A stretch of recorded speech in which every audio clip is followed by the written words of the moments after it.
Hello, everybody. Oh, how's this lighting going?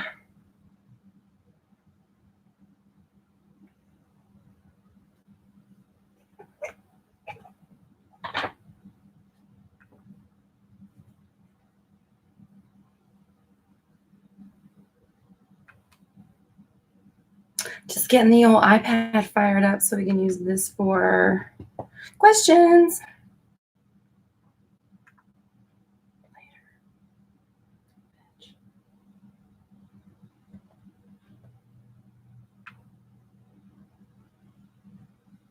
Okay. How's everyone doing? Mindset Monday. Woo!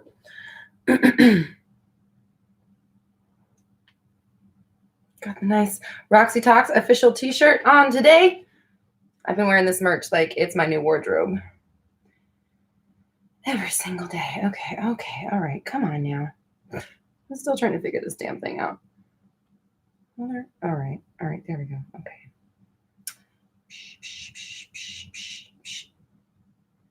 Nope. Okay. I don't know how to do that. Goodbye. So, how are we doing today, everybody? Super glad you're here. Glad you can make it. This looks funky. I'm trying to get a good angle on the Facebook group. Okay. So happy Monday, everybody.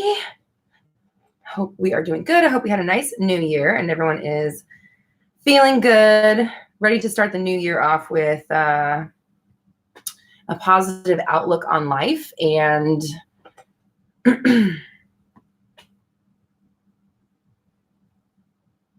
just kind of being ready to let a lot of the old bullshit go and not be defined by it.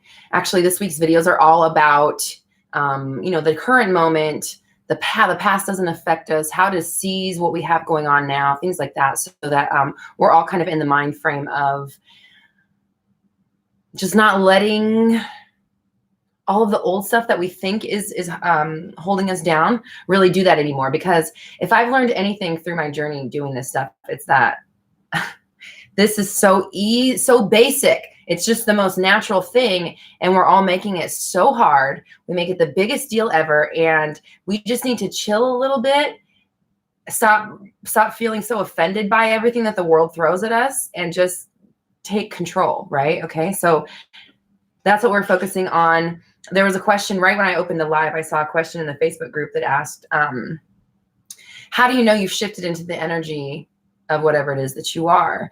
And I think that question alone just shows that you're not there yet, because when you are in the energy of where you want to be, or at least of the mind frame that you're going to get there, you don't question it. And you're just like, I am this version. I don't need to worry. I don't need any like physical evidence or anything like that. I just know that I am. And if I'm not quite there, I'm not going to even mention that, because I don't want my subconscious to know, or to let the universe in on the fact that I might not be feeling exactly what I'm telling it I am. So no, how do I make that? That don't work. Okay. This is the Roxy Talks mug if anybody wants to sip some tea. Oh, yeah, let me do it right. Okay, yeah. You can get that at roxytalks.com. Click the merch tab. Whew, okay, I see these questions piling in. I think I'm going to take a little more of a curator approach today, or maybe from now on. And because it's, after a while, it's like all the questions are the same over and over again. So I apologize if I do skip your question. It's only because it's something I've answered. And so if you go back and watch, it will be in the chat. And I love you, and get here early if you want your questions in, and let's get into it. RN says, do you have advice for people that have OCD and have a hard time not compulsively checking their phones, SP, social media, etc.? I'm fine with having OCD other than this area. Okay, first things first, when it's something that is like mental health, personality disorder, things that like are like chemical type things in our brain, these ideas are kind of hard, not hard to get out of, but we think that they're so real. Obviously, you're going to the doctor, you might have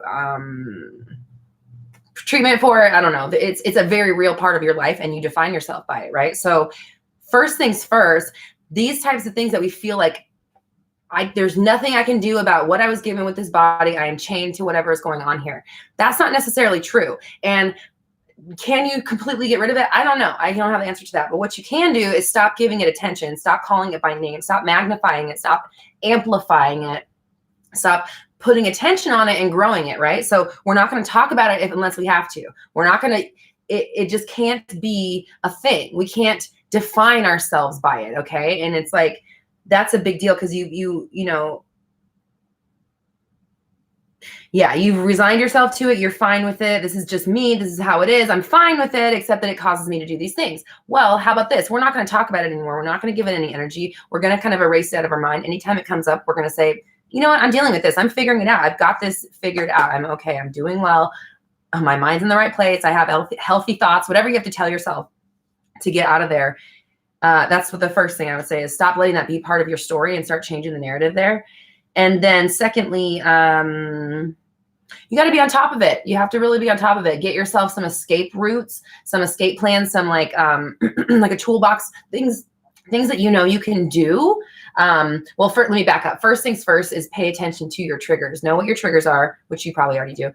Know what your triggers are and what your responses are, which sounds like you already do as well. So when you know these things, you can be prepared, knowing that if something like this were to pop up in my reality, I've got a counter thought or you know, in exercise, again, an escape route, something I can do over here, jumping jacks, dancing around, calling a friend, calling my mom, doing something else that's kind of compulsive, but more in a productive way, whatever. I don't know. I'm not a doctor. I can't say exactly, but this is just what I would say is do something that launches you in the other direction, gets you kind of off that path and focus on something else.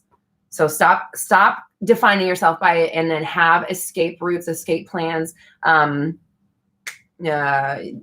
can't, my brain's not letting me think of any other word to describe it as that. But, and I say that about all, you know, whether it's anxiety or really anything, like just if you know your emotional triggers and you know how you respond to them, then you can be ready at the gate. Like, okay, you want to come up in here? I'm ready for you. Right. So you just are able to kind of like take control of the situation more. You keep your thoughts as focused and straight and narrow as you can so that when you are done with the episode or whatever it is, you don't have to like come 20 miles back up the road from where you went. You're kind of just like in the same frame. Your thoughts can easily get right back into focus. Okay, I see hello questions coming through. Hello, people. Hi, London. Thank you so much for being here. Hi, Dina, Selena. Love you guys. Okay. Oh yeah, let's see what to put it over here because this is what we prefer. Oh yeah, that's better. Okay. Okay. I am calmly says, I'd like a good way to keep, excuse me. I'd like a good way to keep attracting who I want while not attracting a ton of others because I'm not enjoying that so much. LOL. Okay. So interesting. What this tells me is that you're doing well with your manifestations and, you know, you have good ideas about love or relationships or what you're capable of or self-esteem, that kind of stuff.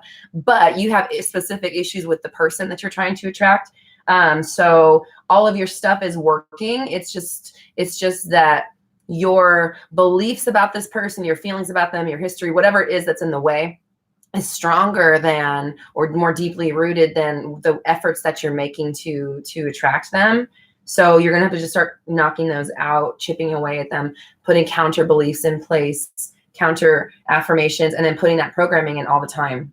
I always say putting it in during the times when your conscious mind is checked out, like when you're working out, walking the dogs, making coffee, taking a shower, stuff like that, washing dishes, things like that, where you're just like, who knows where you're at anyways. You put your programming into place, your new affirmations, your new way of thinking, whatever. You put that into place during those times. You're constantly redirecting, catching your thoughts, redirecting when they're not in alignment with where you're going, and then scripting every night these same ideas so that it goes straight to your subconscious again, and you're just showing your brain how to reprogram your mind.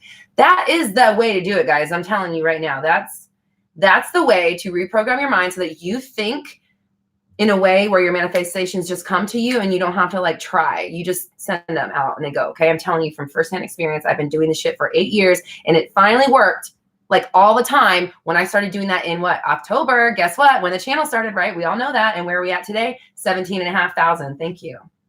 Love you. And I really mean the thank you. I'm not trying to sound like a bitch. This is just how I talk. Okay. Woo. Alexia says, I started scripting yesterday and I saw my SP. How do I move on to the plan of get him back?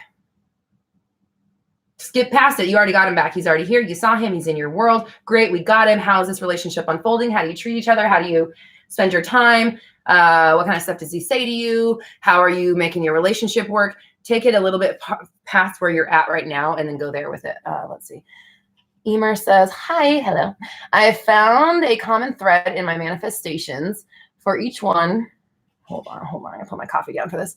For each one, when I thought that they didn't manifest, when they didn't matter / was okay without them, they manifested. Why would that be? Does that mean that letting go is more important than I first thought? Yeah, it is. Think about it like this. If you're launching a balloon into the sky, is letting go important? Kinda, right? It's probably the most important part of launching into the sky is letting it go. Yeah, you have, if you don't, listen, here's a little thing I always say. Oh my God, there's like a full-on hair in my eyeball, on it, in it, all around it, in or near my mouth. Oh my God, my eye, Lord. Oh my God. Okay. Anyways, I'm going to answer this question while I'm trying to figure this stuff out. Or can I stay focused? Nope, I can't. What was it again? Why? Oh yeah, when you let it go. Okay, because here's the deal. I always say the universe. Okay, so universe, you are throwing balls, right? You're throwing a ball. The universe is playing fetch. It's bringing you exactly what you throw. It can only throw the ball that you throw, but you got to throw the ball. You can't just hold on to it. All right, here we go. This is my SP ball. Get ready, universe. You got to bring it back to me. Get ready. Come on, bring it back to me, universe. Where's my SP ball? Need that SP ball. Why don't I have my SP ball? Where's my SP ball? And you're just like, let the damn thing go. Throw it so I can bring it back to you. So yeah, letting go is very important. Long story short, yes. Okay. Issa says, I have a dream of helping women feel. Oh my God, I can't read today. I have a dream of helping women heal from infidelity. My coaching business is not happening. I guess I know why. LOL, my thoughts aren't there. Well, yeah, you really literally just, I'm going to say this because I love you guys. You guys should read your sentences before you send them. And I don't mean that to put you down. I mean it because you're asking why it's not working. You literally, the sentence before said, my coaching business is not happening. Well, there it is. There it is, guys. That's where your truth is at. So I'm talking about that in this week's episode 2. So, guys, I'm like out to lunch right now. I wish I was out to lunch, but my mind is gone. My brain is, I don't know what's going on. Okay. Myra says, I keep thinking of my circumstances, third party. I feel like it's because I know her. How do I stop? You're not in control. You need to do the 3-step process I just mentioned. You need to be inserting your new affirmations, your new thoughts, rewriting the story, talking about, you can't talk about this person. You can't talk about them. If you are feeling, thinking, whatever about them, you have to shut that shit down and move on to something else. Have an escape plan, an escape route, just like I was talking about, having tools in place that you can go to immediately. Know where your counter thoughts are, know where your counter beliefs are so that you can go immediately to them. You shut down what it is. This is like this. This is like this. You're always, always, always on top of it. You're putting in your new programming that describes the life that you're living now all the time. You want to do this when your conscious mind is checked out. And you want to script before bed. You have to be on top of this. If you're not on top of this, you're going to get willy-nilly things, okay? If you didn't, we wouldn't be talking about it, right? It has to be your whole mental shift, because the version of you that is in your ideal relationship with your person who only has eyes for you does not care about this person at all. So you need to shift yourself into that reality. You need to declare it. You need to know that no matter what, whatever you want is working out for you. And you need to just be that. And you need to chill, and you need to just practice and stay disciplined and do whatever you can to stop associating with the 3D world. The 3D world is nothing. It's nothing. It's just evidence of your past thoughts. So that's it. Use it as data and keep it moving, okay? Actress Harshfield says, do your old manifestations have to come to fruition before your new deliberate manifestations? No, because you're manifesting in all moments, all the time. Like your blood pumping through your veins and breathing air is all manifestations. This is actually a lot of what I'm covering this week. And I'm sorry, I have something in my eye and I can't get it out. So this whole live stream is just gonna be you guys watching me fuck with my eyeballs. Oh, I can see myself doing it. Cool. Anyways, no, so you're manifesting all the time, constant. This is what's happening, manifesting, okay? Everybody who thinks they can't do it, this is how you're doing it, okay? And the reason why your life sucks or your life isn't what you want it to do is because you can't stop focusing on it and you just keep letting that manifest over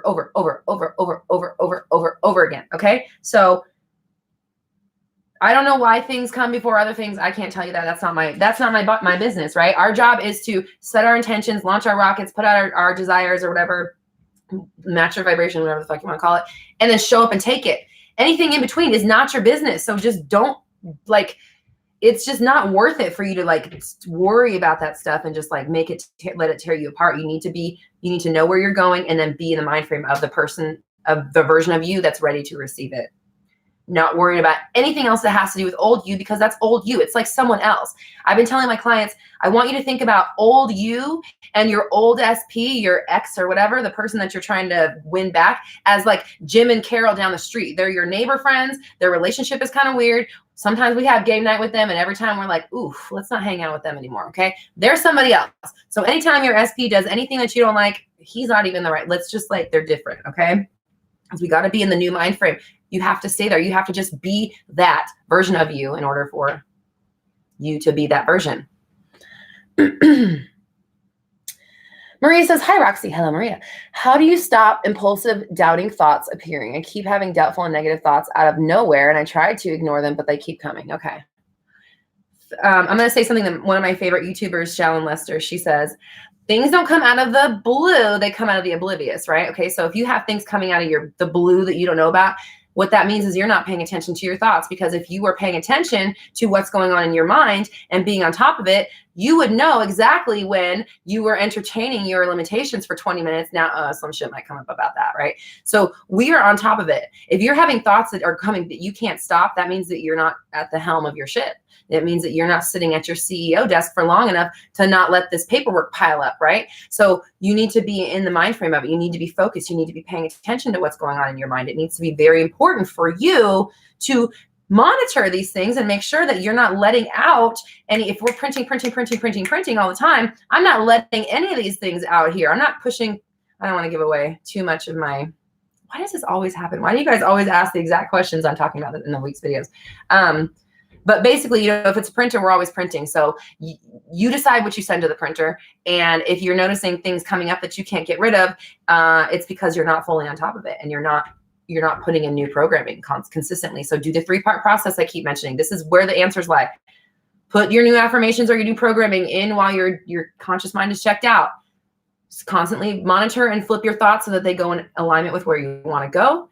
And script this stuff before you go to bed so that it goes into your mind before you fall asleep, and then you're thinking about that for the next 4 to 7 hours, whatever. Much love from Albania. Thank you. Christina says, do you have to be in a relaxed state about the topic to manifest it? That's a good question. Yeah, kinda. That's a good way to put it, because it's more so like, you guys know when I declare something and I'm very matter of fact about it, like, my business is booming, I'm helping millions of people. There's no emotion attached to that. It's just a fact to me. It's my absolute truth.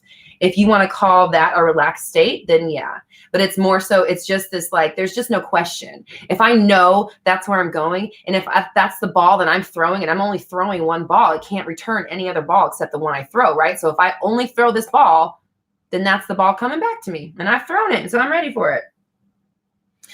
Oh, you have a super chat. Oh, oh, thank you, darling. Thank you, Stephanie. I appreciate you. You're so generous. Thank you. You guys are so sweet. Oh, also the podcast, the Roxy Talks podcast is now live.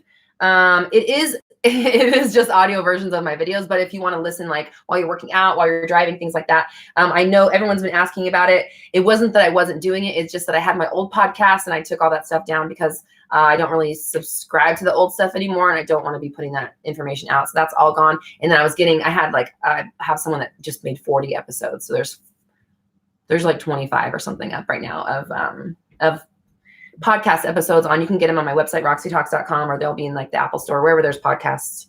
Wherever you find your podcast, you can find Roxy Talks. Rise, Philogene says, your hair looks nice. Thank you, darling. I appreciate you. Okay. Violet Rose says, also another question, how to stop reacting if you keep breaking out, how to stop it. I'd like for my skin to be clear and not try to react. Okay. Yeah, that's definitely, I have a really in-depth video for you this week. Hold on, let me tell you exactly what day it's going to be out. I think it's Wednesday, day 2 of my video week.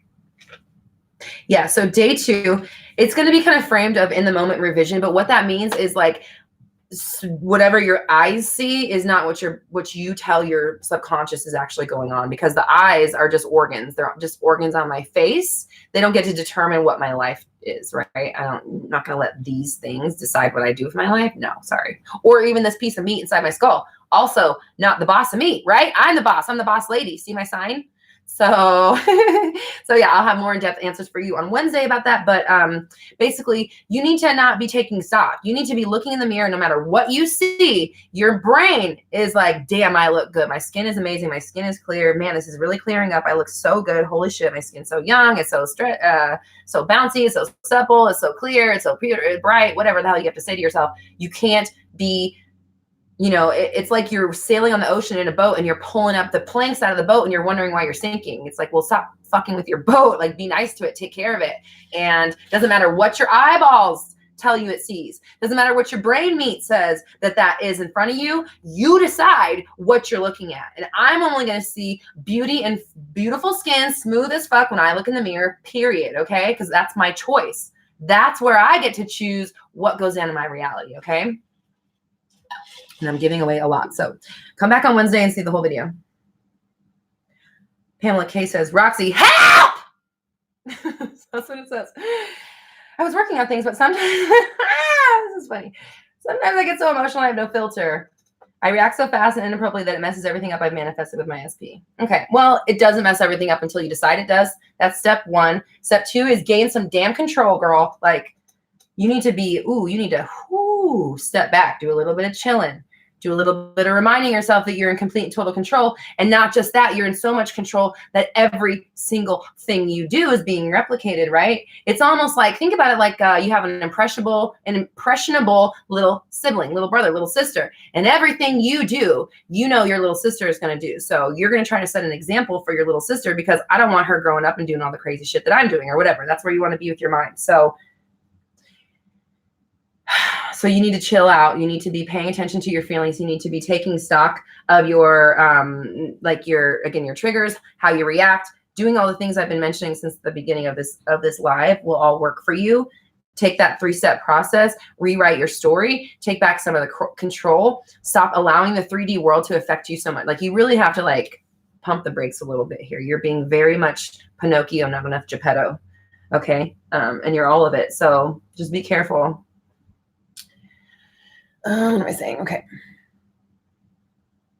Vanda says, hello, everyone. My SP spends his day on social networks, but he never replies to me. Well, not anymore. How can I get around it? What can I do?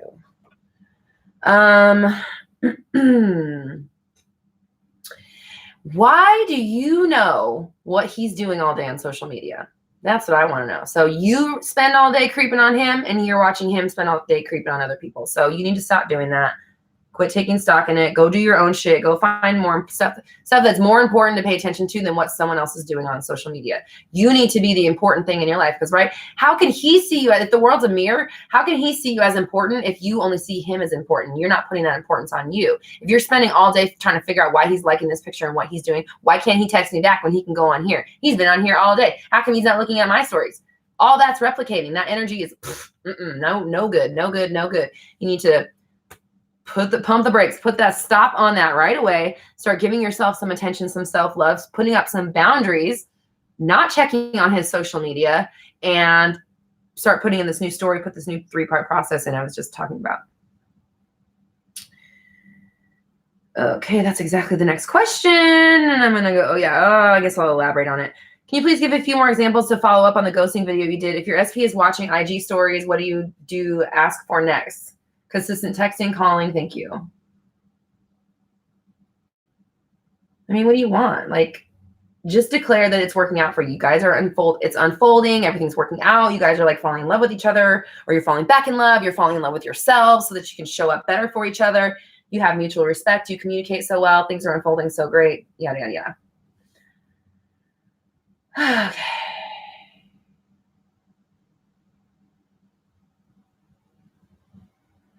You guys are all sweet. Thank you. I'm just going to be curating a little bit more. Okay. So I appreciate you for leaving comments. If I don't address it, it's because I've answered it already.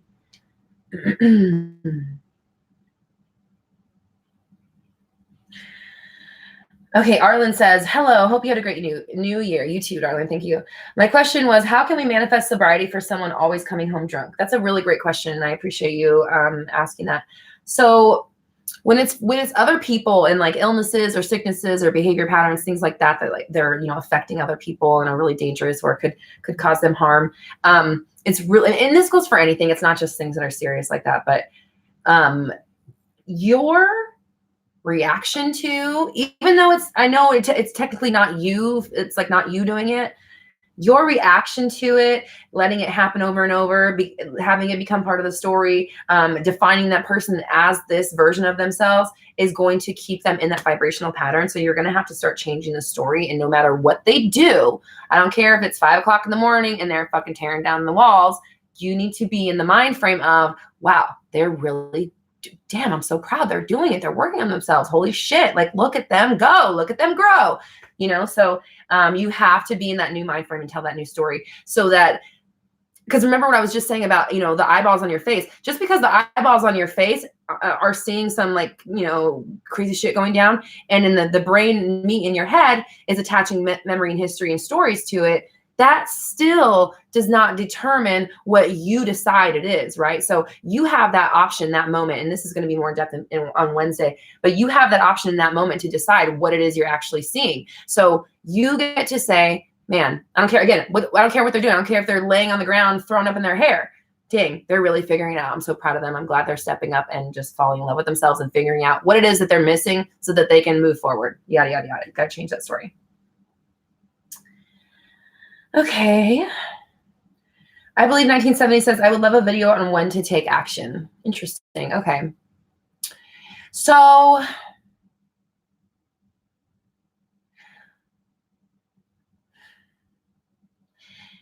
this is, again, part of the thing I was talking about earlier, how we make it harder than it really is, right? Because we have this, we're told these things like divine timing and like inspired action, things like that. But in reality, like you're always taking action. You're always taking inspired action because you're manifesting like this, right? And we're always doing stuff and we're always following prompts. Like whenever you look at the clock and it's 11:11, that is considered the same thing as when you take action. It's just like eyeballs here, right? And then you go and it's like, weird, right? Every single time. Okay, I got you, right? So, that's inspired action. So get in more into the mind frame of this isn't some big like, hey, turn left. Like you just turn left and like there's $100 on the ground, right? So, oh my God, dramatic. I'm so dramatic. Okay.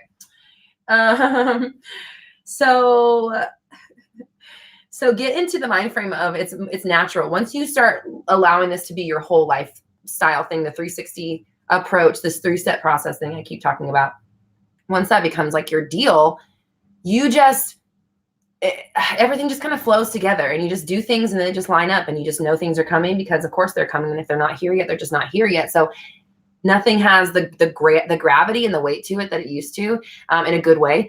And you just do stuff. And then I found I just do things naturally. I'm like, oh yeah, I do this. If it pops up in my head, I do it, because I'm trusting myself. I'm trusting where I'm going. I know that I'm heading in the right direction. So I'm listening to what I'm hearing, the prompts that I'm getting, and I take them. And if there's ones that I'm not clear about, then I just set them aside and I wait for them to come back. And if I get nagged about it a couple times, I'm like, oh yeah, I need to do that thing. And if it's something that I'm not sure about, I let it go and let it come back. And if it does come back, then I kind of like, okay, this is still coming up. I should probably do this. And part of that is just because I'm a procrastinator and I'm a very, very busy procrastinator. So sometimes I'm just like, I can't do this right now. And then I forget about it. And so if it pops up in my head again, I'm like, oh yeah, that thing came back. I always take a mental note. Like if things are coming back up, then I know that it's something I need to pay attention to.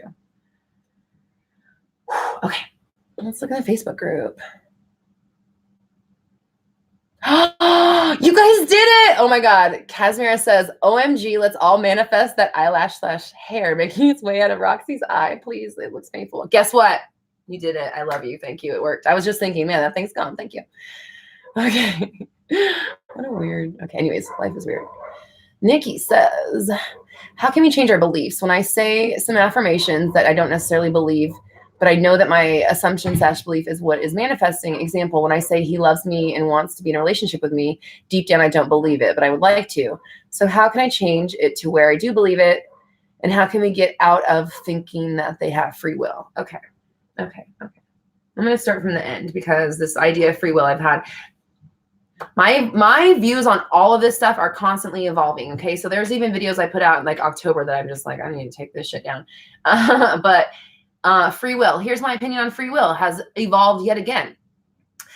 I think people do have free will, right? Okay. Because I have it and then you have it in your reality. I don't know how we come into contact with each other, but you can manifest me doing something if I'm a version of me that would have already done it, right? So for example, I had one time on a live, someone had said they asked a question or I don't remember what it was.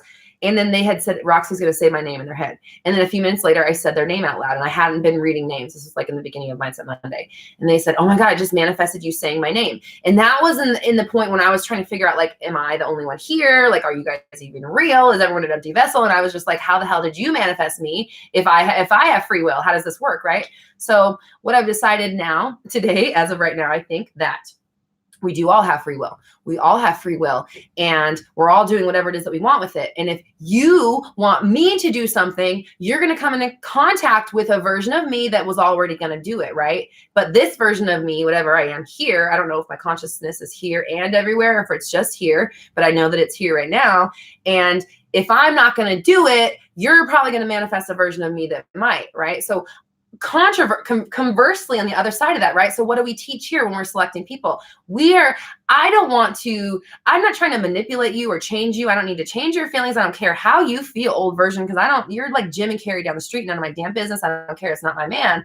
This one over here, I'm simply going to select a version of you that already thinks what I want you to think, right?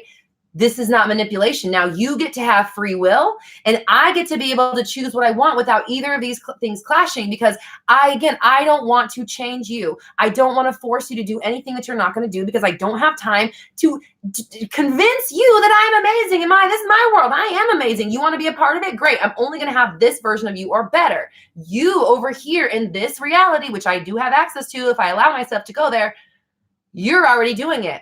Free will, not infringed upon, right? He's already there. He already thinks I'm amazing. Great. Let's us two together now, right? Okay. So how it works, I have no clue. But as of today, that's how I feel about free will. I think we do have it, but I also think that our choices, our ability to choose supersedes that free will of other people. So if they're not going to, this version of you is not going to do what I want you to do, there is a version of you that's already out there doing it, because it's infinite realities, right? And we'll see. That's what it is as of today. I don't know if it's going to change. That's how I feel right now.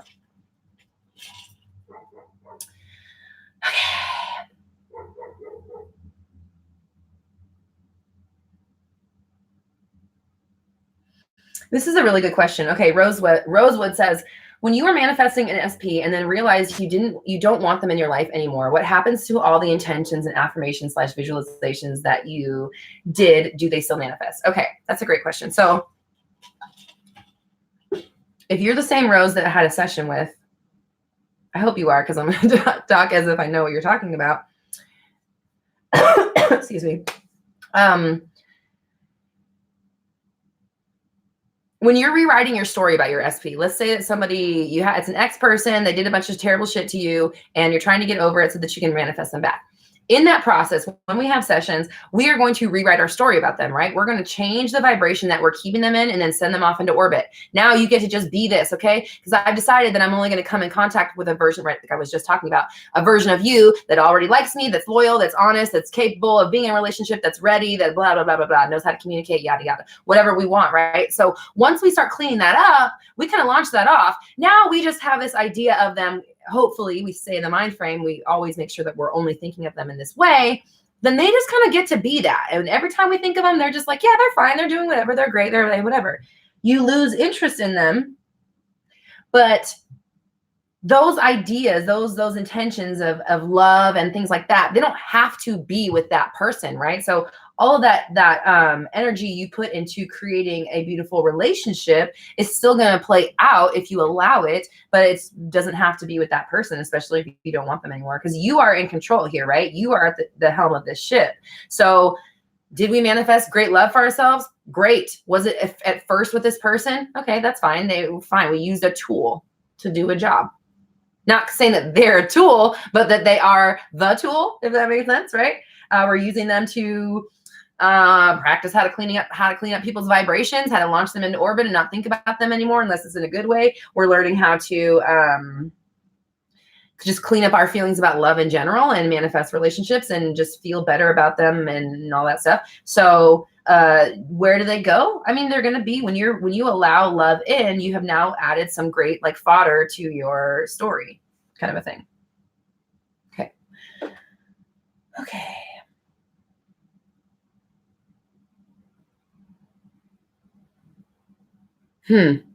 Shayna says, what is your take on us women harnessing into our divine feminine to be true manifestors? Sounds like a bunch of baloney.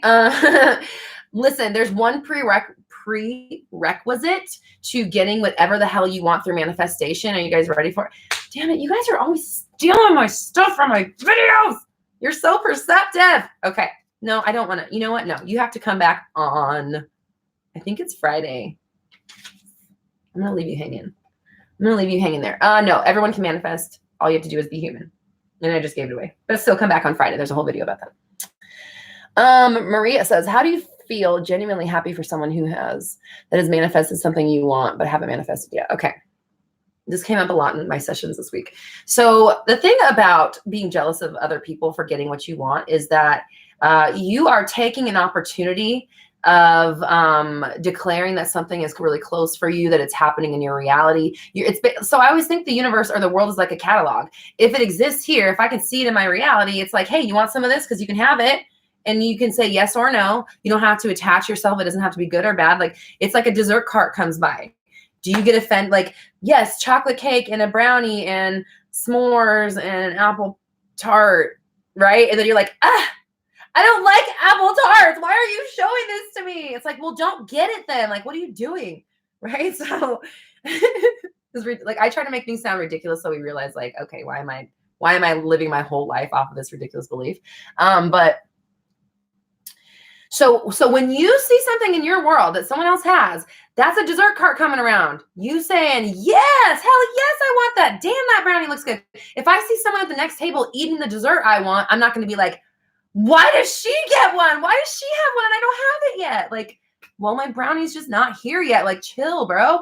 So if you see someone else in your reality that has what you want, great. It's real close. You got it. That's your catalog saying, hey, remember when you were talking about a relationship? What about this one? You think this one's good? And you're like, yep, I like that one. Let's get some of that, okay? You feel good about people having relationships. You feel good about people having money and winning the lottery and getting a new car and getting a new job or whatever, because you seeing that happen in your reality means that it's possible for you, right? It's happening right in front of you. It's right there. Let's affirm it. Because if you take that opportunity to be like, ugh, now you just shoot it away. Oh, she doesn't want any of that. Get this out of here. Get the relationship out. She doesn't want it. She doesn't like it. She has really bad feelings about it. Get it out of here. So you got to feel good about the stuff that you want. And that goes for anything. Money, you have to feel good about it. You're not going to get it from feeling shitty about it. That's not how it works. Okay.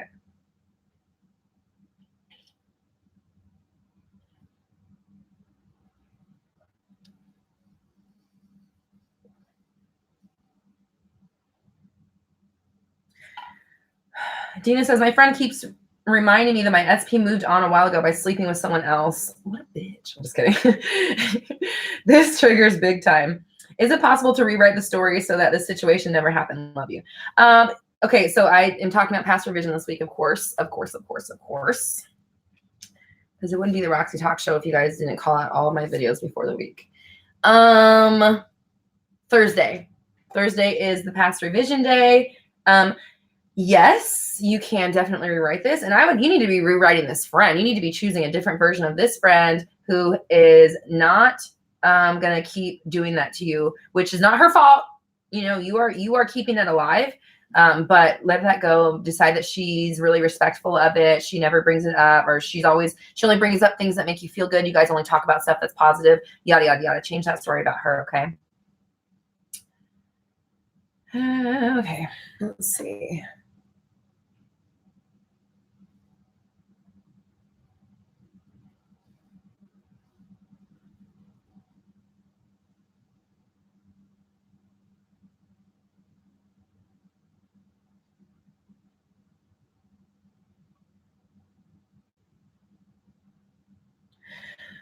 Okay, let's see. Ruben says, I have 2 SPs. One of them acts exactly how I intend. The other one just doesn't at all. Any advice on this? What am I doing differently? I'm mainly putting importance and focus on myself, and I rarely think about this specific person. Okay. Well, first of all, just noticing that that's happening, that's going to be a part of it. And just, you're perpetuating it. And every time something shows up, you're like, see, how come this one's doing it and this one's not? And you're just keeping that story going. Secondly, it sounds like you have issues with that person that you haven't dealt with yet.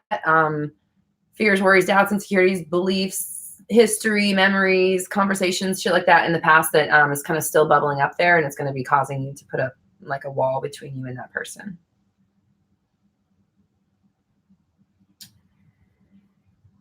Okay. Is there anything I can do to manifest better health? I haven't been feeling well and I want to get better faster. Well, you need to start telling yourself you are. Talk about how healthy you are. Visualize yourself like just being like, just like all done and everything's great. Your lungs are pink. Everything's great. Like just functioning perfectly. Just visualize the machine working amazingly and tell yourself that it is. And that's all. I mean, that's the answer to all of it, right? Giselle says, hey, Roxy, who's been your most influential speaker for you personally on law of attraction? And that's a good question.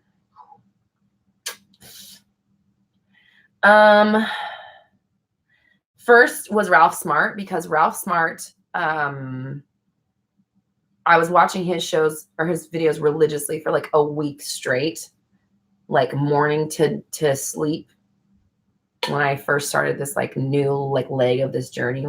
And that's how I launched my YouTube show. So that's why I consider him the biggest influence, because I had known about law of attraction for years, and I wanted to do this video. It was after, or to do the, do the show. And it was after I had my like, my existential crisis where I stopped chasing music and I didn't know what I was gonna do with my life. I knew I wanted to do YouTube. I just didn't think that I was ready. And then watching him, he was so inspiring. And he always just says like, if you want to do a channel, turn this fucking video off and make a video right now. And so I was just like, you know what? And then like, so after 4 days of watching him, I had gone vegan. And then like within a week I had started my channel. So definitely huge influence was Ralph Smart. I love that guy. I can't wait to meet him someday. And then, who was a big one for me was Abraham Hicks. And not that I necessarily resonate anymore with it, but it was just, she got me through that period when I had to quit my job and I like I said, I was like checked out. It's because I was either listening to like healing tones all day, or I was listening to Abraham Hicks, like in between my sales calls, I was listening to her, and it was just like helping me stay focused. And it's also what got me to start the 30 Days of Alignment Challenge. And that's helped a ton with all this and all that stuff. So I would say, and I went to go see her, and she's just a lovely woman. So that's what I would say. I would say those are the 2 most influential for me.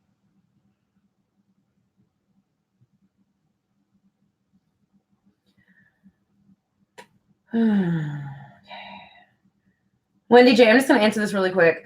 Hi, Beauty. Hello, darling. I manifested my SP. He told me he's in love with me. He told me all these things I wanted to hear, but his actions say otherwise. I haven't heard from him in a few days. What do I do? Well, you can't take stock in that. You need to understand that energy flows and ebbs and flow and ebbs and energy flows in waves. It's an ebb and a flow. If you're in an ebb, then just wait and keep manifesting, keep focusing, keep staying on your topic and making sure that you're keeping it top of mind the way you want to go.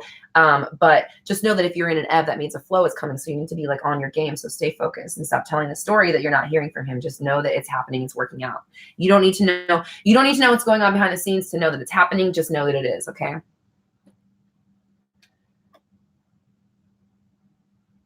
You guys are so sweet. Thank you so much. LaShanta says, how do I stop being demanding and controlling of my SP? I want to be more kind and soft-spoken towards him. Try my 30 days of alignment challenge. Because part of my thing is anger. Like that's my issue. So that's where all my, like, that's why I started. Obviously I was trying to quit my job, but I wanted to, the reason I started my 30 days of alignment challenge before I even realized what I was doing is I was like, okay, I'm going to try to just not like blow up at things for 30 days. I just want to be in control of my anger and my mood. And I just want to see what happens when I'm positive for 30 days straight. Okay. And then that obviously made an impact in my life. So I would say start there. Give yourself 30 days. For 30 days, I will not react to you in a disrespectful way. For 30 days, I will not talk down to you. I will not be demanding of you. And I'm going to let you show me what you do when I pull the reins away and when I don't control so hard, okay? And just do a little experiment and see what happens when you use your mind to try to control him, right? Not in a mean way, not in a controlling way, but more so of we're going to decide what we want by focusing on it versus trying to control him with like the physical reality. So let's go 30 days of seeing what happens when I just keep it all up here and I don't let it out. And I'm not going to let you know that I'm pissed off. I'm going to see what you do without me interfering and see what happens in our relationship when I'm not demanding of you, when I'm not controlling, when I just let you be. And we just enjoy each other's company. I want you to give yourself 30 days and do it. Be dedicated, okay, for you and for him. Okay, let's see. Kelly says, your video on scripting is a game changer for me. I do it every day as it has 100% released my anxiety, and I have been manifesting the craziest things that I'm writing about. Love you. Girl, when I say scripting changed my life, I am not. It is not hyperbole, people, okay? Like I really, truly mean it. And when I skip my scripting, it is noticeable in my life. So I don't skip it. I don't skip anymore. Even if I can only do like a few sentences, I still do it because the habit, I don't want to lose the habit. And scripting is probably, it's hard for me to say if it's just as or more important than the constant. I think they're all important. That's why I say it's a three-part process of the constant retraining your mind. Rowan, thank you so much, doll. You're so sweet. I so appreciate this. I think this is just a sticker, right? It's a cute little pair. Oh, that's so sweet. Because I don't see a question. If there's a question, please let me know. And I appreciate you for being so generous. Thank you. Yeah, the scripting is it's a massive change. Yeah. So I don't know if it was just the scripting alone or obviously no, I think it's all of this programming plus the scripting combined, but scripting is life-changing, guys. I'm not exaggerating. It is incredible.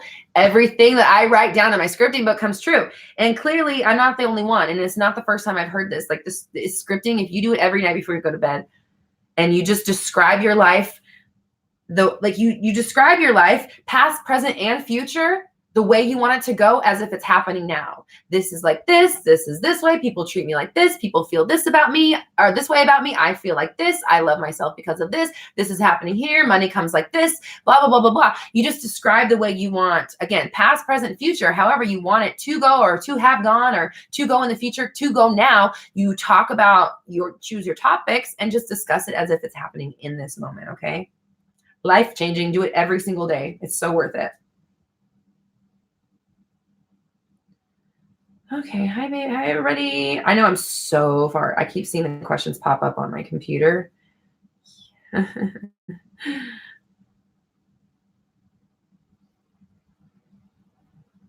Ooh, girl. Okay.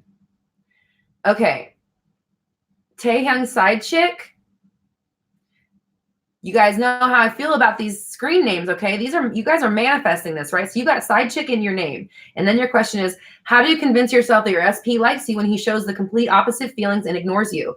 Like, I want to stop giving attention to that thought because I see it 24/7, but it's hard. Okay, first of all, you need to get that side. I don't know who Taehyung is, but you need to get that side chick thing up out of your name so that you're not creating any more energy of being not put first, right? Okay, so there's step one.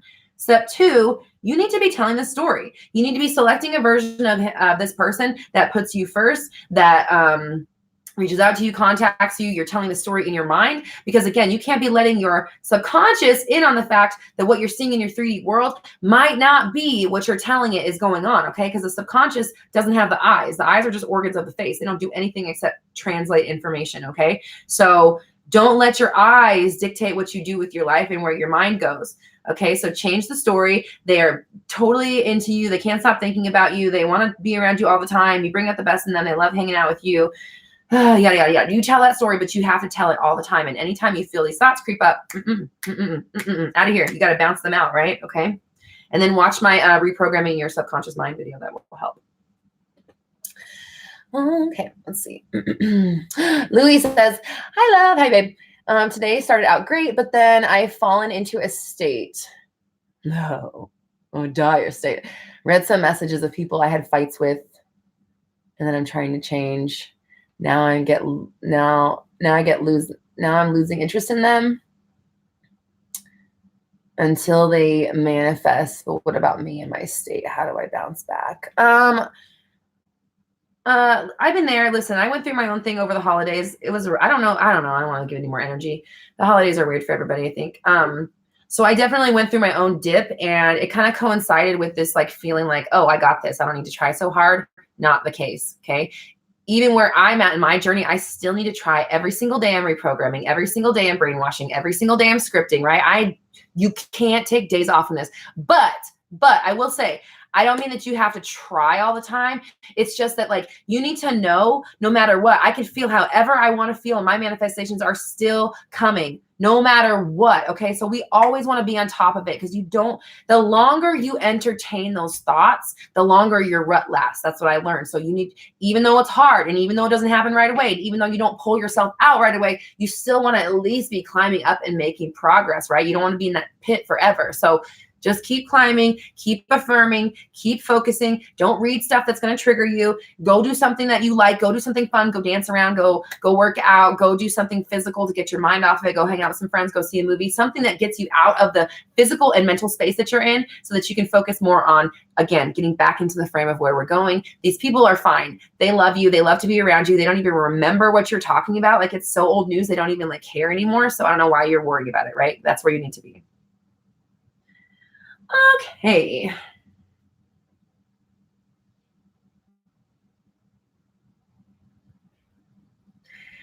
Nina says, I'm so grateful for you. Thank you, thank you, thank you. I've been doing mental diet strictly for like 3 days, and I feel like the goddess I am. You're amazing. You are a goddess. Thank you, doll. Appreciate you. Bianca says, what's your opinion on crystals? I think they are beautiful. There was a time when I was super into crystals, and I was meditating with them every day. But as you probably know, if you watch my channel, I've gotten to the point where I realized that that's not the deal, right? The same thing with like the manifesting with the moon or the divine feminine energy. It's like, I'm already just kind of doing it all. So I don't really need the crystals. I love, I'll still collect them and stuff. And oh, I didn't light mine. This is a candle. I forgot to light it. I'll still light my candles, or, and collect crystals and stuff, because they're beautiful. And I don't know. I have a neighbor who's a geologist, and he's a geology professor. And I asked him about it, and he said they don't have any other energy. I don't know if they do. There have been times in my life where I did believe, I've heard they hold information, things like that. I don't know. They probably do. But do you need them to manifest? No. But if you think they work, then they work, right? It's your perception.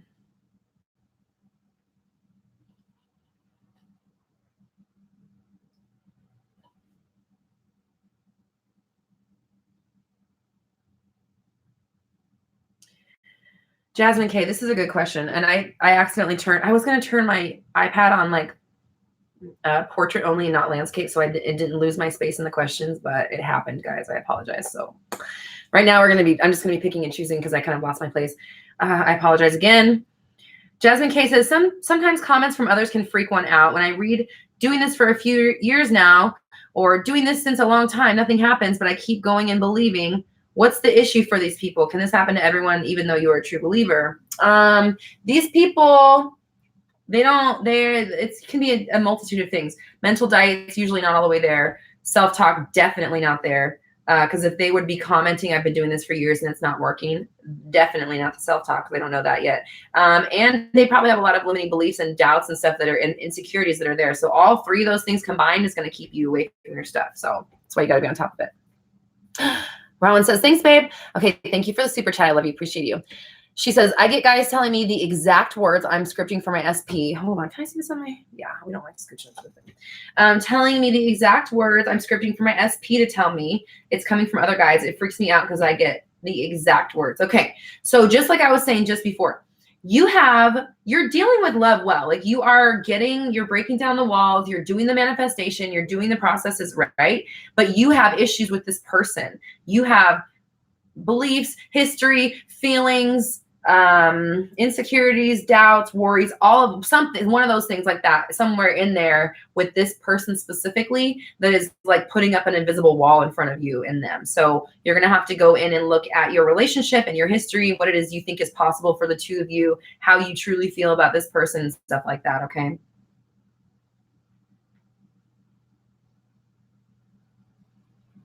Thank you, Al, for always being a great mod. Thank you. And I'm just going to read a quote she put here because she's so right. Take note, people. If you just listen, Roxy's answer pretty much fits every question. Absorb the wisdom, she says. Thanks, Al. Love you.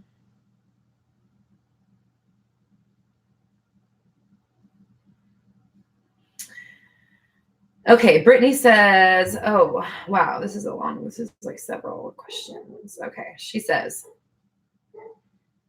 Roxy, I am manifesting clear, smooth skin, but I have heard mixed advice. Some say to completely ignore your reality and live as if you already have what you want. They say trying new serums in the 3D is still insinuating that there's a problem that needs fixing, that you should just rinse your skin with water and call it a day. Who the hell is telling you this? Sorry. Others say to love myself in the skin I currently have and feel gratitude for the blemishes and scars for what they've taught me. I need to love myself, that I had internal chaos in my skin reflecting that. And that using a serum and stuff is taking action and will help my manifestation for clear skin.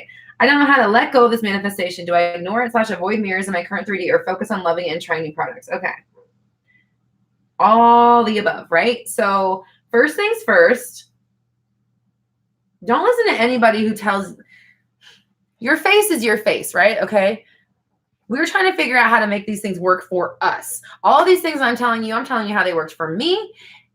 Am I saying, yes, do these things? But I'm saying yes because they're working for not just me and my clients. It's working for my clients as well. Okay. So that's why I'm telling you guys to do these things, because I have clients who are neurolinguistic practitioners and doctors, and they're telling me this is exactly how you do it. So I'm vindicated in my process. I know it works. Okay. So, but on the same token, you got to figure out what works for you and what works for your own body and your life, right? Because you want to make it as easy and natural as possible.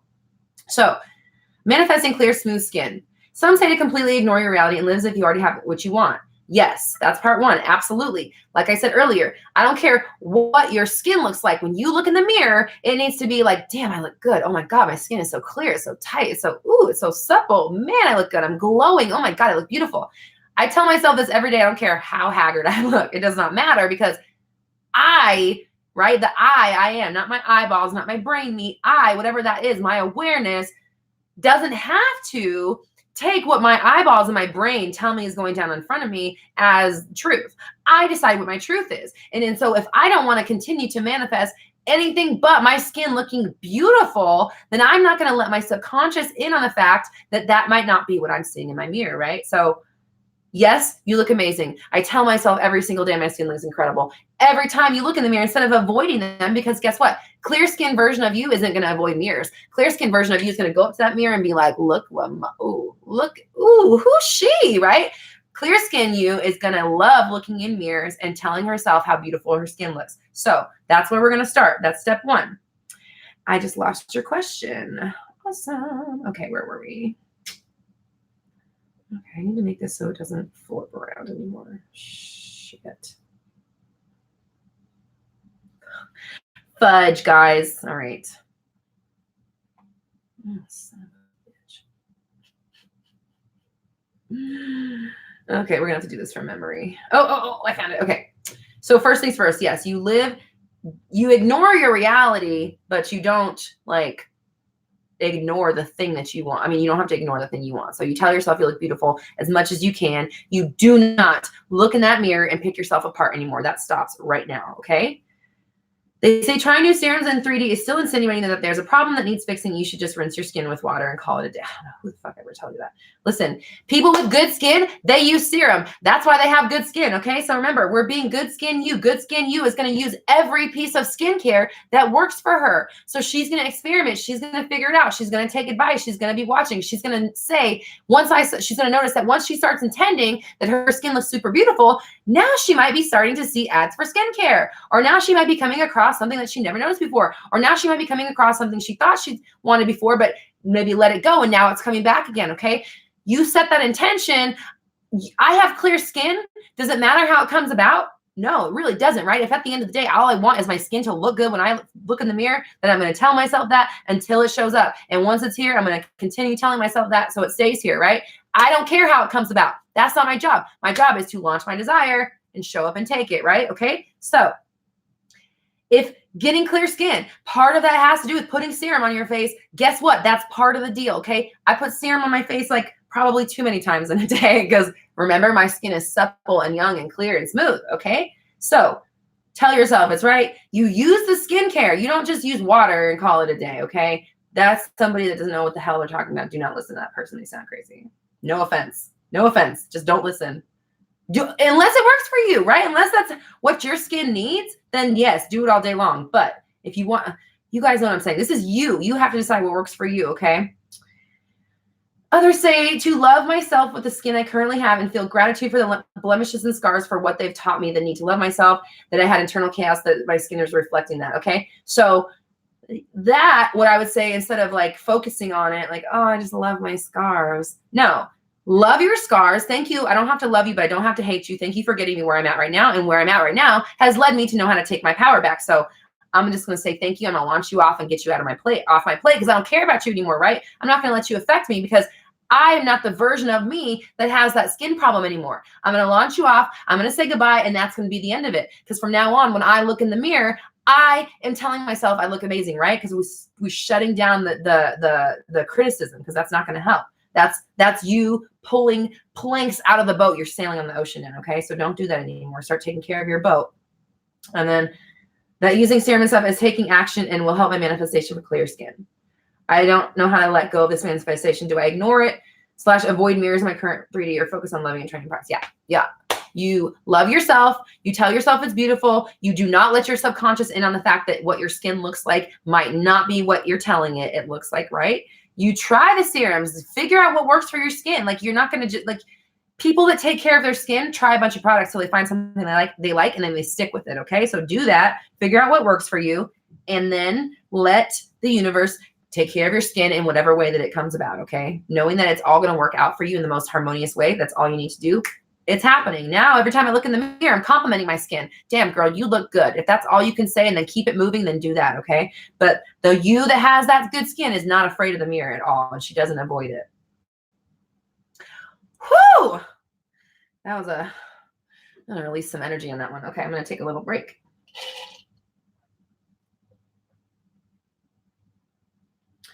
Rowan also says, can we please have more videos like the You Are God video? Okay, so what is it? I think it's Wednesday's video.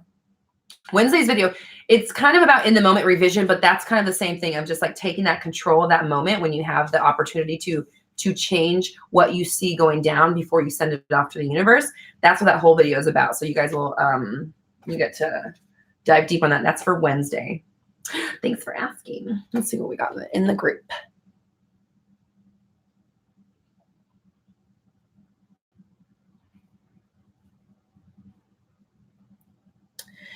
Okay, Normaline says, or is that, I think that's what your name is. Okay, I'm going to come back, Normaline. I just saw a super chat come through. I want to definitely give these people attention for being so generous and donating to the chat. Okay, Liana says, I'm getting stuck putting my SP on a pedestal. Is it okay to write a list of negatives about him and read it when I feel like he's out of reach? No. What I would say, this is what you want to do. You want to lower him but not in a diminishing way, in a normalization way. Like you want to humanize him. Well, also you guys are like this right now. He's up here, you're down here. You need to be raising yourself at the same time as normalizing him so that you can now see eye to eye, right? So instead of writing a list of things that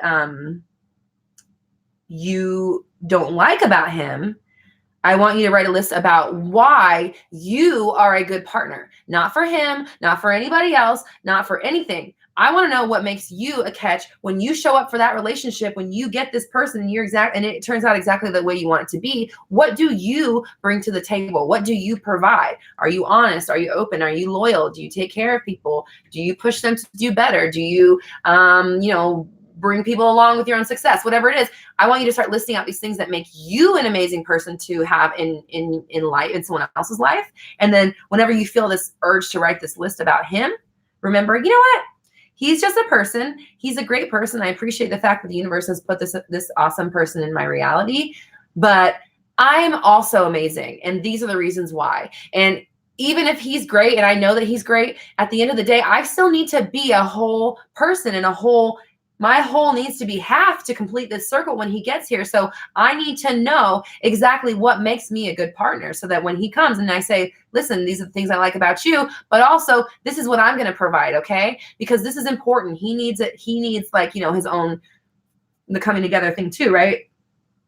So what I'm saying here is that just like a business partnership, we don't get into a business partnership with somebody and say, I don't care what we do. I don't care if I do all the work and you take all the glory. I don't care if you make me do nothing and I just sit around and watch you in awe. I just want to do business with you. Please, please, please, please, please do business with me. No.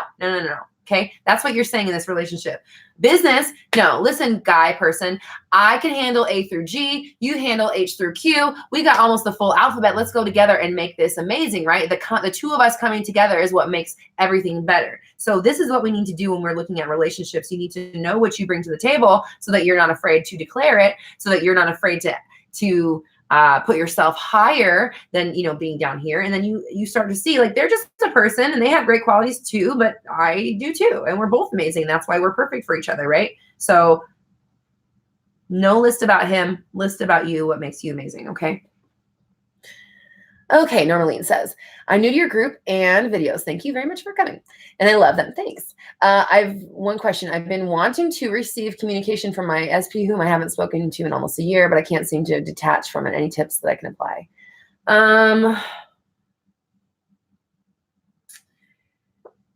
Just like what I just was talking about, I think that you need to diminish their power, because if it's somebody that's like, let me read your question again, because there was a few things that popped up in my mind.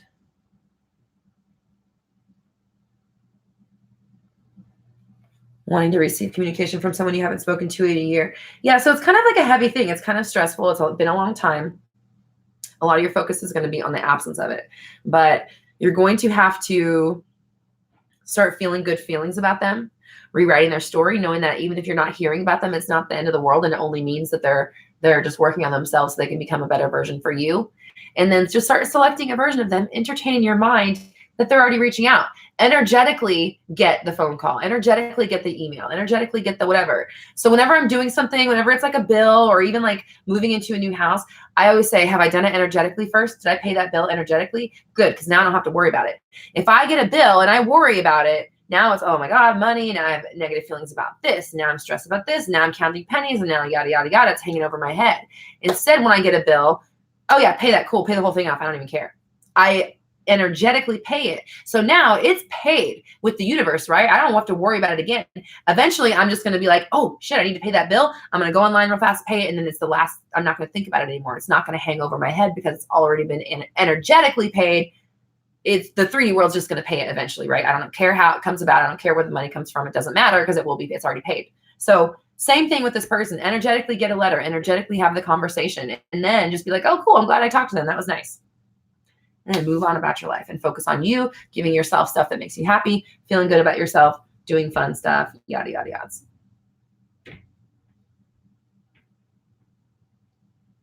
yada.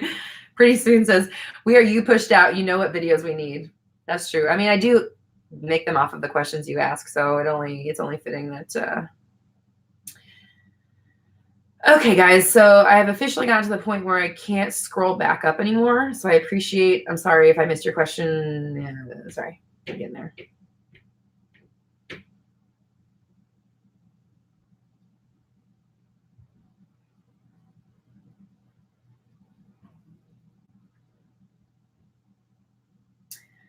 Bloom says, could you incorporate success stories into your channel? Yeah, I can. I will. I'm working on it. I don't know how I'm going to do it yet, but I will.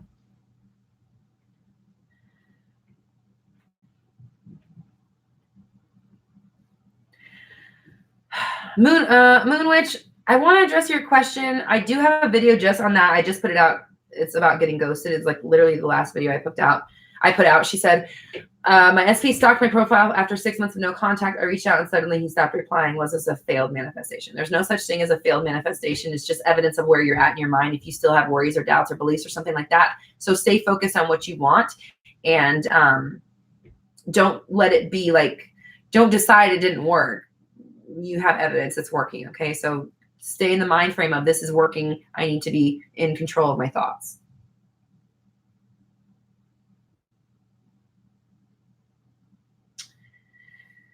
Okay. Labo says, started mental diet. It's funny because when I see Labo, that was the name of this like popular strip club in Denver. So every time I see that name, it's just like, oh God, Labos. Anyways, Labo started mental diet Friday night, did stats about SP, fell asleep, woke up to a text from the last guy I dated who hasn't texted for some months.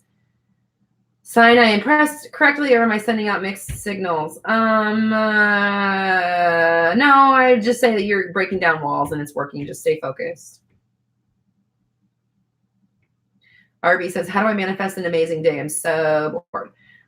Start getting some hobbies, make some, like find some passions, figure out what you like to do with yourself and make yourself do some stuff, get out in the world, do some stuff. I keep saying that over and over, but make yourself do things, figure out what it is that you like, start declaring that every single day is amazing. You have all kinds of awesome things coming to you. You're always having great experiences. People always reach out to you. Your life is so fun. Change the story. Okay.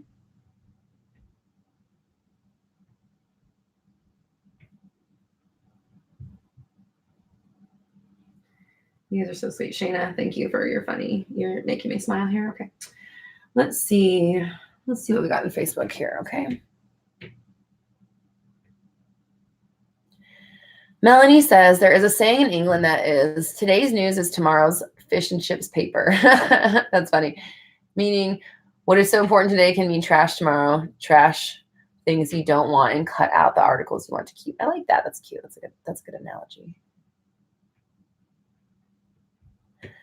Nikki says, can you help me with knowing how to change my beliefs? Yes, I absolutely can.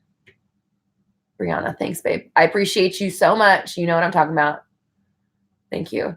LaShanta says, how do I manifest quitting cigarettes? Ooh, I quit cold turkey. And this was before I knew about manifesting. So I mean, I guess, I don't know. What happened here? Here's Roxy's tips on how to quit smoking. Oh my God. Wait, was that Labos? No, it wasn't. Okay, I thought we were at Labos for a second. I was just about to freak out because manifesting is weird, but it sounds like I go to strip clubs all the time. I did work in one before. Not as a stripper. I was not that just like nobody wants to see this naked. I was a cocktail waitress in a strip club before I moved out to Denver or to LA. But this is how I quit smoking.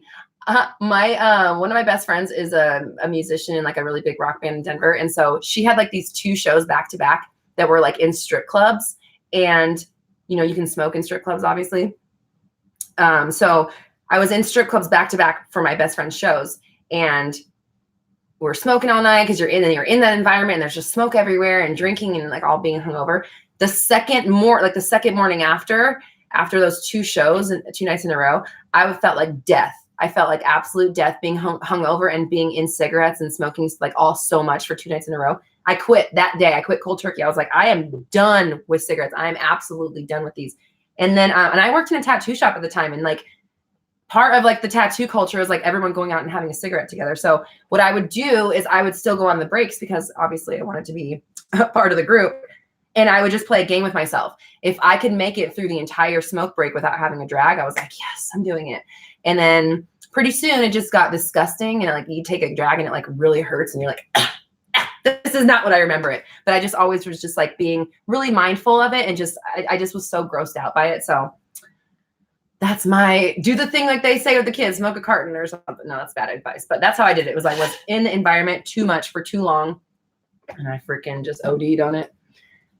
And then I just was very focused when I was around people who were smoking, and it was a game for me to make it through their entire cigarette without asking for a drag. And I would obviously wouldn't have my own cigarette, but that's why I quit. Coffee refill. I'm going to take this opportunity to remind you guys that you can get your very own Roxy Talks merch at my website, roxytalks.com. Click on the shop tab. Get you some merch. We got Black Moon merch, Black Moon Society merch, mugs, phone cases. I wish the phone case fit my phone, but it doesn't. So someone else is going to have to get one and show it to me. Okay, where are we at? How long have we been doing this? Hour and 15. Okay, man, it's creeping by today. Usually this time flies by.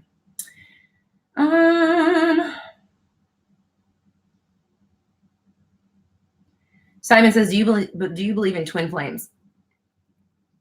No. This is a controversial one. I don't know. The thing about twin flames is I kind of refuse to really go to like research it too much, because every time it comes up, I just don't feel, it just feels unsettling to me. I don't know. I don't like it. So I don't know. I don't like the way people describe these relationships, and they're so like entrenched and obsessed with it. Like the first time I heard about it was when a friend was going through it, and I was like, I don't like the way you sound, girl. This don't sound like you. So it just, I don't know. I don't really subscribe to that. Rebecca says, and thank you so much for super chat, darling. I love you. Thank you. If I just focus on anything mentally that feels good, is that enough to attract my desire for my ex, or do I have to focus on him or feel lack when I do?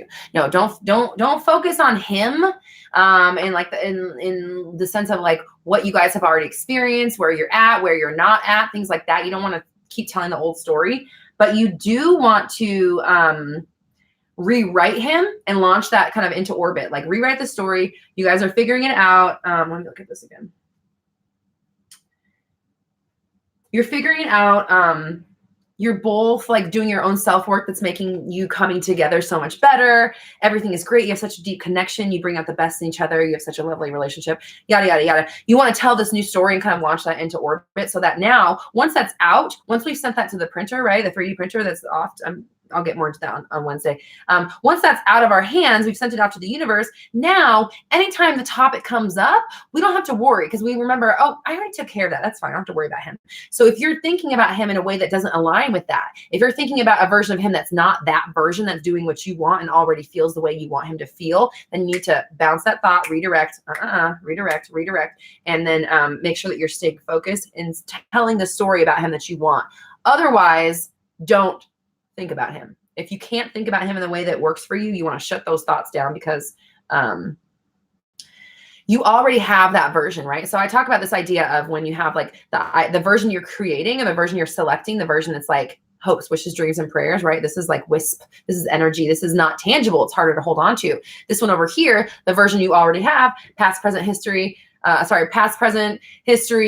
conversations, feelings involved, see it, hear it, taste it, tell it, smell it, touch it. You know what this one's about. This one's made you feel things. You know exactly how to get to them. Much easier to manifest this version because you already have them. They're already here. It's very easy to get to this version. So when you're trying to get over here, you have to really stay focused on this version, because you can't have them both at the same time, right? So only one can exist in your reality. So when you're going here, once you start choosing this one, it's really important that you don't entertain this other one and remember the things that they did and all that other stuff, because you're just going to select them, and remember, they're much easier to get to than this one, because this is not tangible yet.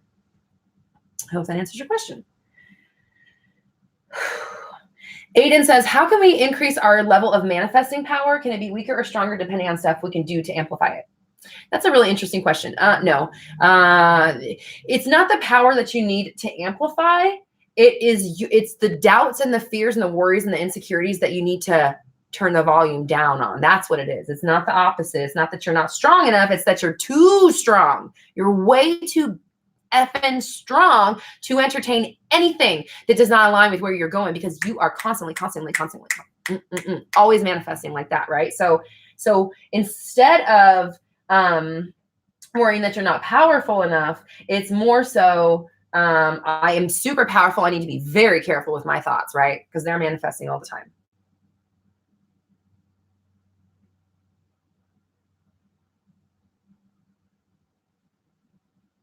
Someone's talking about crystals. I don't know, man. Show me the receipts.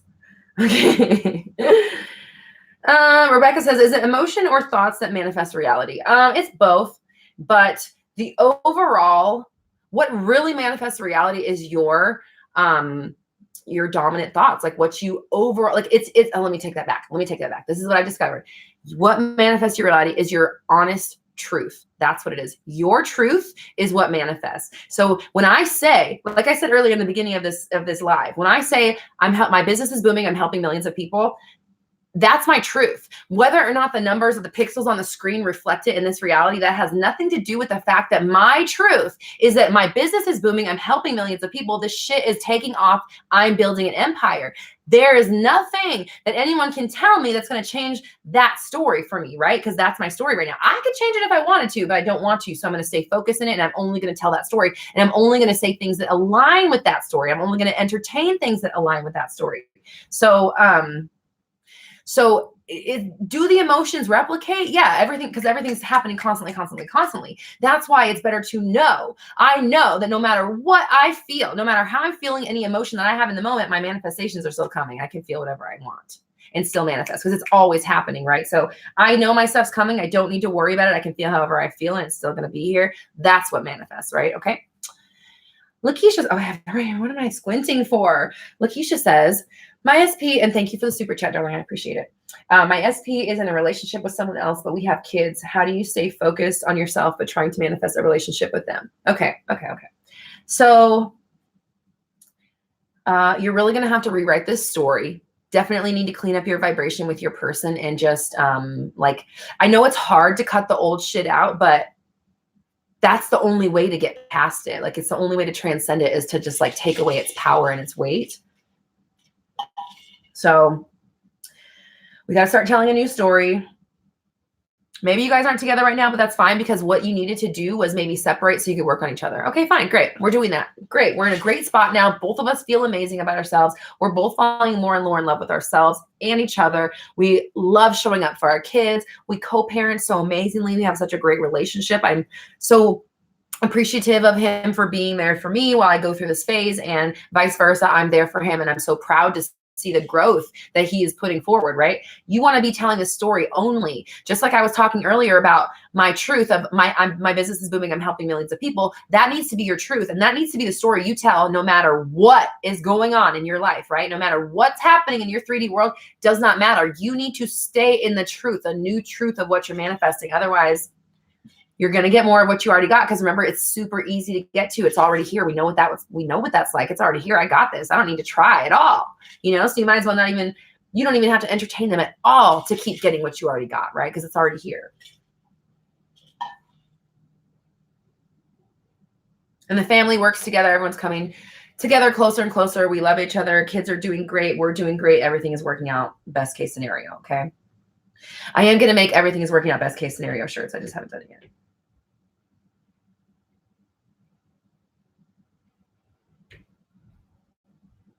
Ooh, I love this question. I haven't even read the rest of it yet. Malia says, hey, Roxy, do all the people in your life agree with what you believe and preach? I'm very open-minded and value contrast in other people's beliefs. So I'm curious on what you think if they don't agree. Yeah, nobody in my life. My husband, obviously super supportive, and he's like my coach. Like, I seriously, sometimes I'm like, I need someone to talk to too. I need somebody to bounce my ideas off of all this shit that's jumbling around in my head. And I don't have anyone to talk to, right? So, because I don't have anybody that thinks like I do, that thinks like the wedge of thoughts that I think on a day-to-day basis, except for my husband, because he listens to me all the time, and he hears me coaching. He sees my videos. He watches the lives. So I'm like, if anybody knows my teachings, it's my husband. So like, I can at least talk to him, and he helps me get through things. So, but other than him, no, not really. The question disappeared, so I can't even really get back to it. But yeah, and people in my life, my family, they don't even really know what I do.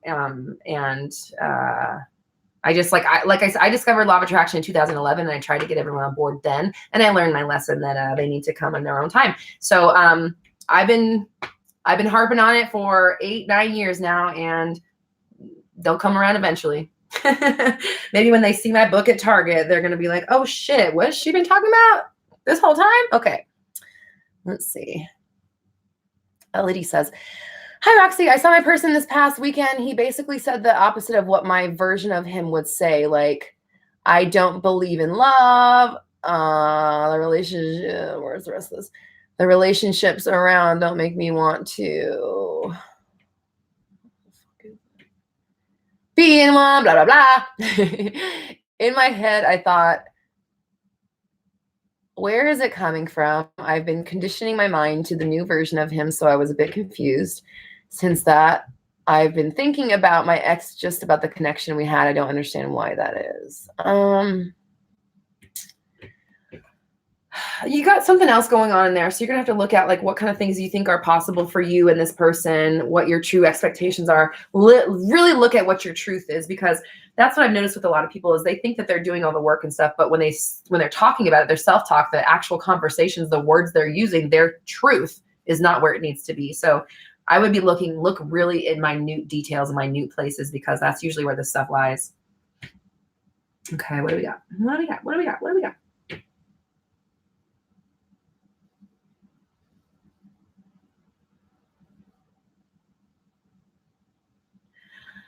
Emily says, I'm day 6 of 30 days of alignment. Oh, awesome. Congrats. Saw my SP driving today and anxiety from old beliefs came up. How long does it take for old beliefs to disappear? I see his appearance as a good sign, though. Yeah, his appearance is a good sign. Just take it as, yes, I'm knocking down walls. I'm doing it. I manifested him. Holy shit, this is working. Damn, I'm powerful, right? That's how you think of that. Second, how long does it take for old beliefs to disappear? I don't know that they do, honestly. Or some of them do. Definitely some of them you can just like, they just stop resonating and you're like, yeah, I'm not going to believe that anymore. But some of the things that are really deeply seated, they don't necessarily always go away. And you just have to be on top of them and make sure that you're combating them.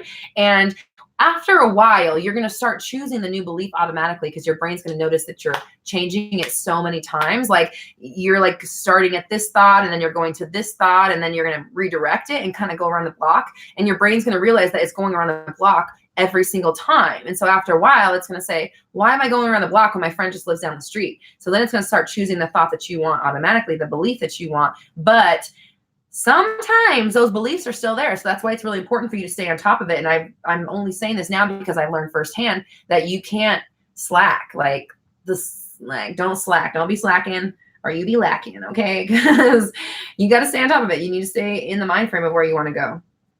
You need to be in the mind frame of the version of you that already has it, right? Okay, that's what we need.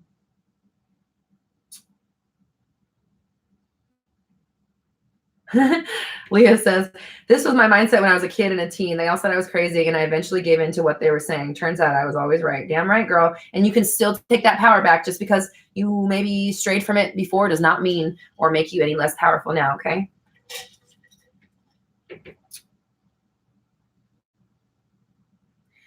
Okay, Alexandra says, I'm waiting for my manifestations for months, ... I'm not obsessed. I'm waiting, watching, and nothing happens. So when I was talking about where your truth is, that's where your truth is. Your truth is that nothing's happening, and that's why it's not working for you, amongst probably other things, but I can just tell from those sentences, because anybody who's in the right mind frame to receive what they want would never type that, right? You would never put your energy out into that to have me read it aloud in front of all these people and have everybody discussing the fact that it's not working if you truly thought it was, right? So you need to look at where your mind's really at.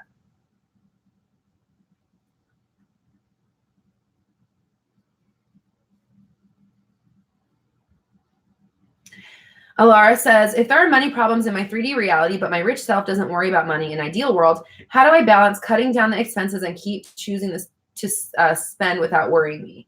Okay, so start telling yourself, like, listen, I can have whatever I want. I'm just going to pick and choose what that is, and you can make up any reason for why that is for yourself. But, just tell yourself, listen, I know that I have tons of money coming through. I want to learn how to manage it so that I can have even more coming. So I'm going to study budgeting so that when I've got millions of dollars, I know how to keep it and multiply it, right? So change the way you're looking at it. Instead of I'm budgeting because I don't have enough money. No, I'm budgeting right now because I need to learn how to handle these millions when they come in. So just change that story. Okay. Negan says, can you talk about addictions and how it can affect our manifestation? The feeling that it might affect my manifestations messes up my mind. I want to quit, just not right now. It makes me feel good. Oh, girl. Oh my God. Okay. Shit. Okay. First of all, I don't know if I'm qualified to fully answer this question. This is what I know about substances.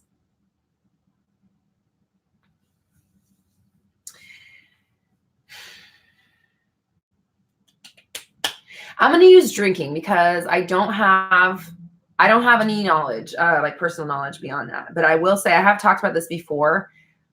The reason why drinking will get in the way of your manifestation is because usually when you get to a point of drinking, when you take it too far, like, you know how we all kind of have, like, you have that moment where you're fine, and then there's that moment where you cross over, and then some people are like crazy drunk, some are sad drunk, some are angry drunk, some are violent drunk, some are just passed out, right? Like I'm mostly happy drunk, but if I get triggered, I'm like a cry drunk, because then that's when my grief comes out, is when I'm drinking. So I don't really drink much, but my thing with the manifestation is that if I were to get drunk, get wasted, and start like thinking about the stuff that is like in my mind unattainable for me, things I can't ever get back or whatever, which I don't know if that's true, that might be limiting, who knows. But when I go there, once I'm there, once that I go down that slide, that slope is very slippery, right? Once you cross that boundary, that point of no return, you're kind of fucked until you come back around, right? So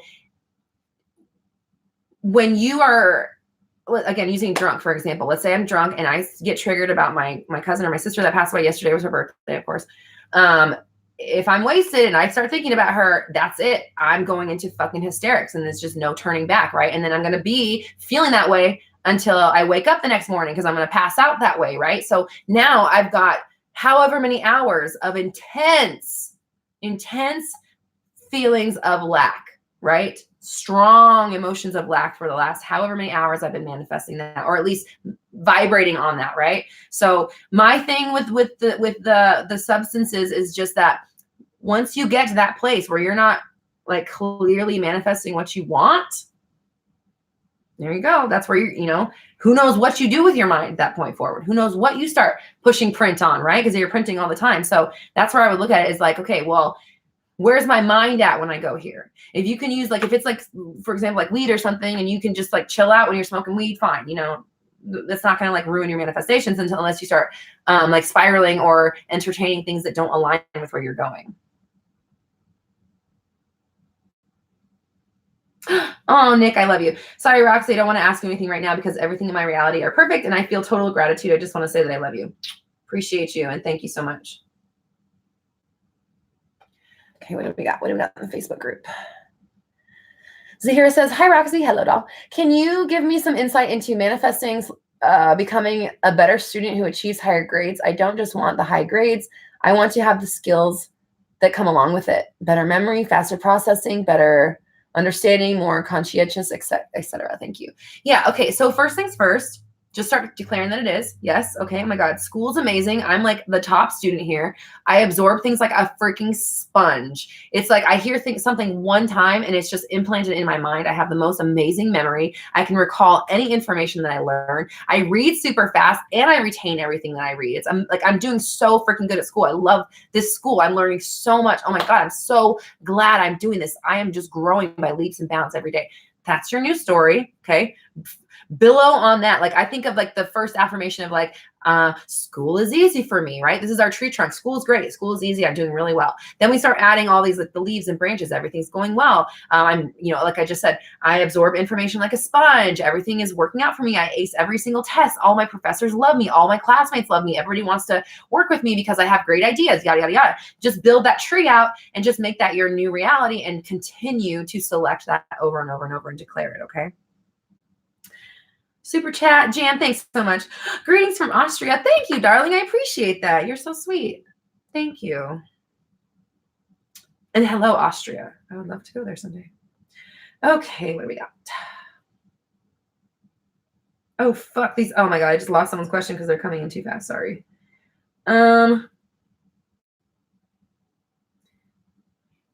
Kim or Sim? Sim? says, hey, Roxy, thank you so much for your videos. But since reality changes all the time, depending on our thoughts and emotions, how can we stay on a chosen or desired path without obsessing over it? It's less about the obsession and more of, again, just the knowing that, oh, Jen, you're so sweet. Thank you so much.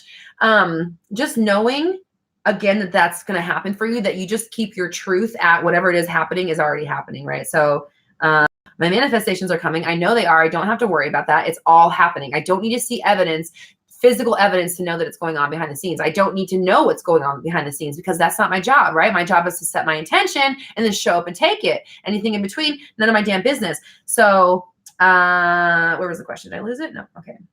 How do you stay focused on a chosen path without obsessing over it? The obsession comes from the feelings of lack. The obsession with something comes from the fact that you don't have it yet and you're hyper focused on it and you want it so bad, but it's not happening. So Johnny Robbins, stop timing me out in all caps. How about I just completely block you from the channel then? I don't know what's going on. Bye. Okay. Let's see. Oh yeah. So for example, like,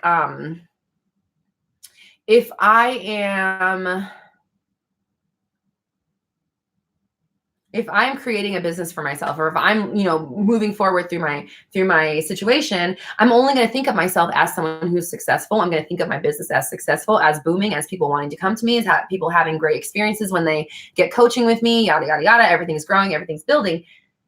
I'm not obsessed with it. This is just my reality. This is just what I'm doing. And I'm getting there, whether it's baby steps or not, I'm still moving forward no matter what.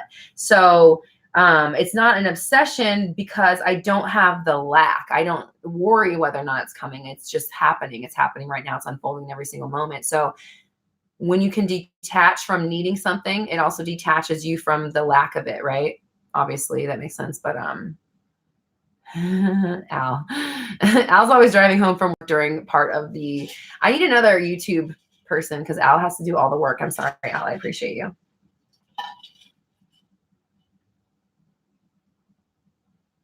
I think I answered that question. Rachel Ann says, I'm wondering if I should script more detail. I just lost the rest of your question. I'm running out of something. I think just script what you feel about during the day. Don't script the same shit over and over and over and over again. Make it work for each day. And I mean, you can script the same stuff. Like I script about my business and money and stuff all the time, but every day is different. Some days I feel more money. Some days I feel more personal things. Some days I feel more about interaction with my clients. Some days I feel more interaction with YouTube. Sometimes it's more about the house I'm manifesting and all of the above. I write about all of it all the time. So just go with what feels natural and don't let yourself like stress about it. You just write as it comes and just let your pen just do the work.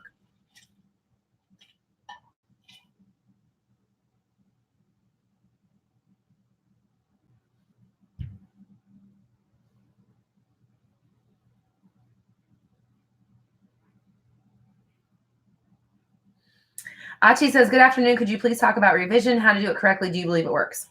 Actually, this whole week is kind of about that topic. So let me give you this week's videos. Tomorrow, time is an illusion. We talk about time and why it's fake and why it doesn't matter.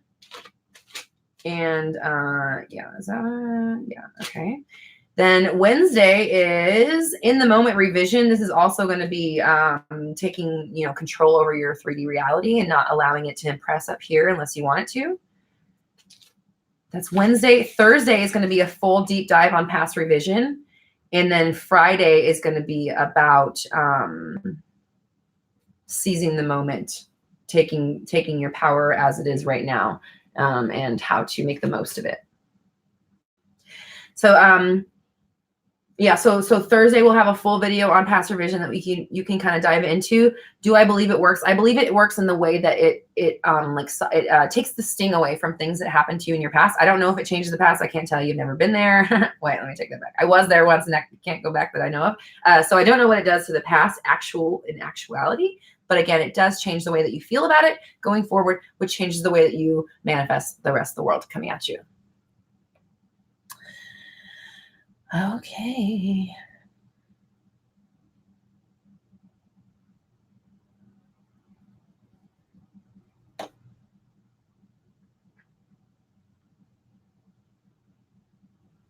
Okay, Leanne says, so how would I shift? How would I have to shift into my new reality? It just got into the chat. I mean, there's a multitude of ways of doing it. Just simply declaring that I am the version of me that has already dealt with this. I'm the version of me that already has this. I'm the version of me that doesn't worry about that. I'm the version of me that doesn't even care about this. You can just step into that by declaring it and then just like being like chilling and just being like, okay, now I'm that. And you just operate from the mind frame of, okay, now I'm just the version of me that doesn't care about this anymore. And then you just do that, right? That's part of it. The other part of it is just being constantly aware of your thoughts, paying attention to what's going on in your mind, making sure that what comes across here is in alignment with where we're going. And if it's not, we're redirecting it, right? So it's a process, it's a practice, but you can do it instantly. And for me, when I step into and I'm shifting, it's just, okay, I am the version of me that doesn't care about this. I'm the version of me that has my shit together. I'm the version of me that already dealt with this. I'm the version of me that doesn't even care about this. I'm the version of me that's happy, healthy, and whole. Whatever it is, I just declare it and then I just don't do anything in opposition. I just kind of like, all right, take it away, universe.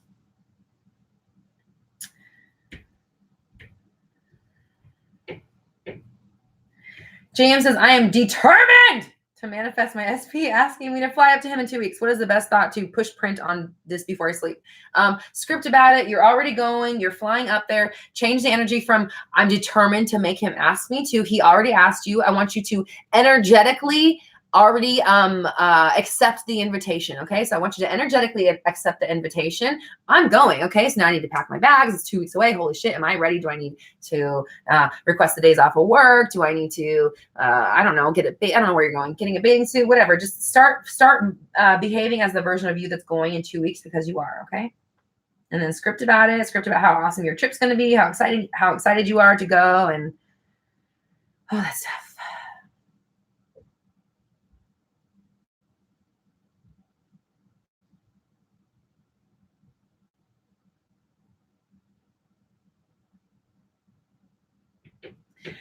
Patricia says, please, how do I get my mate out of my life? No matter what, I cannot get him to leave. Please help me. Thank you in advance, Roxy. You're the best. Okay. Just like what I was just saying about this thing about how to get someone to invite you somewhere. Same question. You want him to leave? You need to energetically let him move out. I want you to give him the nicest fucking house or situation or new job opportunity, whatever that you can fathom, the best thing you can think of to give him, and then give it to him energetically, send him on his way, visualizing him packing up his bags harmoniously, let it be his idea, make it super amicable, like, I'm so proud of him. Look at him go. Because you got to feel good feelings about it so that it can, kind of happen in a nice way. And then you're just pushing print on it. You're saying that he's gone. He's out of here. I feel great about it. This is amazing. Thanks, universe. Everything is working out exactly the way I want it to. And then you have to live there from now on. You can't be like, but he's still here, because that's where your truth is at, right? So you got to stay in that mind frame. Okay.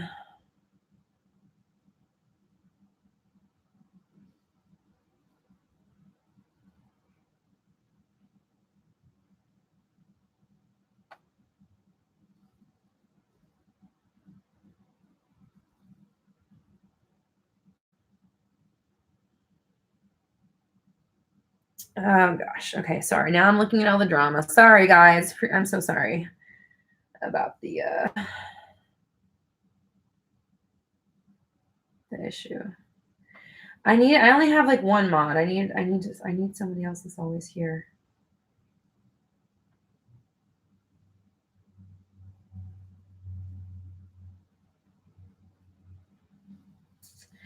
Stephanie says, hi, Roxy. Is there a way to manifest someone else's injury healing faster? I was planning on seeing my SP for my birthday next month. He's an athlete, but he's going to be out for months. Well, what are you doing for your birthday? Like playing basketball or something? Like, no. Visualize. I want energetically see him at your party, right? In your head, he's at your party already, or whatever it is that you're doing for your birthday. Visualize you guys already being together and know that no matter what happens, it's just going to work out for you. And then just stop. You can't worry about it. And anytime you notice yourself worrying, what am I saying? He already came. He already did that. I already sent that off to the printer. I already energetically did that. He's already coming. I'm not even worried. I know he's going to be there.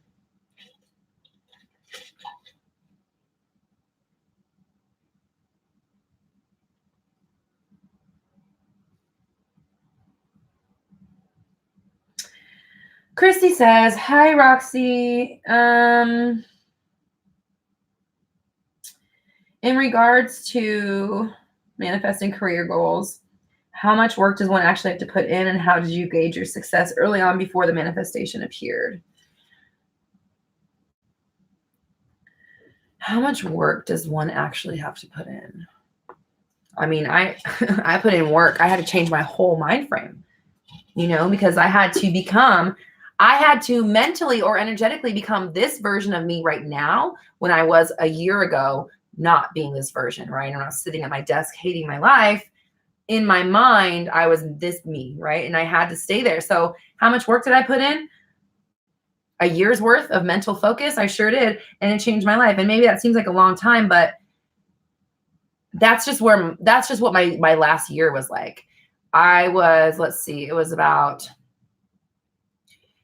I started first, I was going to do that job for a year. Then I was like a few months in and I was like, okay, if I do this job for a year, I'm not going to be able to do this right now. It's because I would have had to put it on pause. So I had no time. So about February, I started realizing that I couldn't be in it for a year. I needed to manifest myself out of that job. Right. So around February is when I started listening to Abraham Hicks religiously. And I would listen like all day long. And then, or maybe March. And then in the beginning of June is when I started the 30 Days of Alignment Challenge. And yeah, because it was rough for a while. I was not there for a long time. I was not staying completely where I needed to be until I started the 30-day challenge. And I was like, listen, let me be positive for 30 days straight. Let me just see what happens. And then by the end of June, after the 30 days was done, then it was like, okay, now I need to put this thing together because I realized it was something I wanted to share. And then I spent time putting it together. By the time that went out, I was like, all right, I'm done with this damn job. And then I just had to quit. I had to quit. The day I quit, I could not utter another word that wasn't like, I need to get the fuck out of this job. So I quit my job in the end of July. And let's see. I started implementing, and everything was slow going for a while because remember I was affirming that over and over. My job, I'm doing it, and it's really hard. I don't really have many clients yet, but I'm working on it, getting there and building. But oh my God, it's hard. Then one day in October, I realized, why am I telling myself that my business is slow going? Why would I do that to myself? And that's when my business is booming. I'm helping millions of people started. And then like 3 days later, the new channel started, and the rest is history. So I would say from like June to the beginning of October was like double down focus. Maybe like May, because I was getting there. But I don't even know what I'm just rambling. I can't even see the question anymore because it got erased or got eaten up by the chat.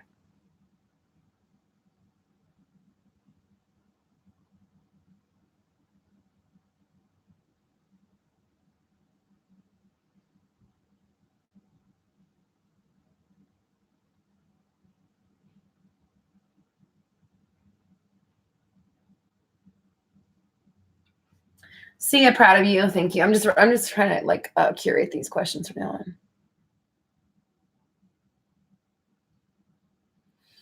How about when you have a heartbreak? I find it difficult to change the state. Sometimes you just got to feel the feelings because the body needs to feel these things so that if you don't feel them, it's going to bottle it up and they just get worse and worse. So feel the feelings, but don't let your mind wander on the what ifs and stuff in a negative way. Just keep your thoughts as focused on the reality of you moving past it and feeling happy, healthy, whole, and just stay there in your mind.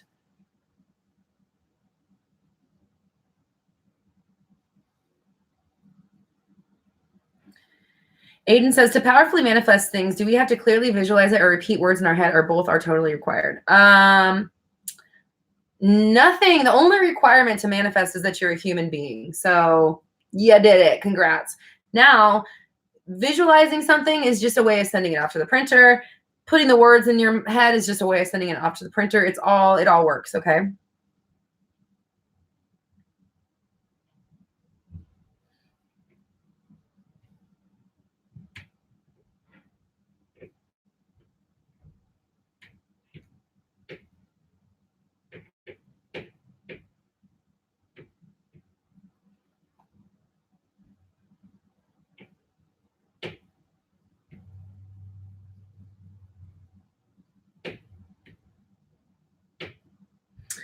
Claudia says, Wondering how to accept current reality and not show resistance while living in the end result. Don't they contradict each other?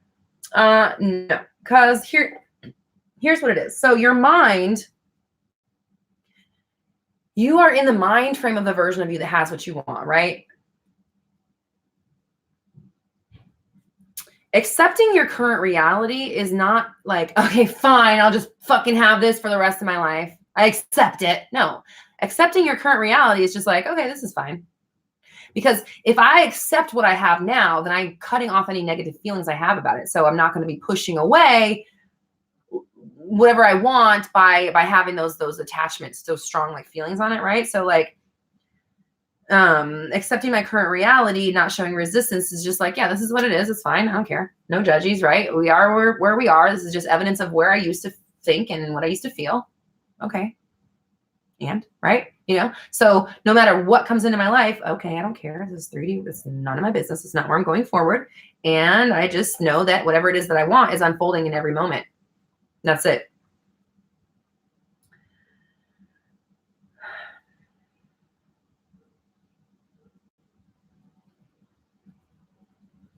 Crystal says, would you talk about creating enough time in our lives for manifesting? Sometimes 3D life is so busy and exhausting. And at night when we should be scripting, we sometimes just fall asleep. Okay.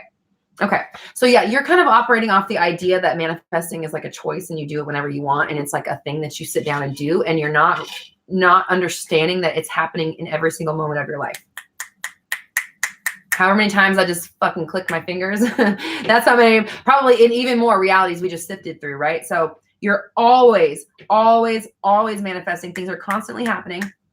So there's no way that you can't do it, or it's not happening right now, or you don't have time for it. You're already manifesting it. You're just manifesting a life that doesn't really align with what you want.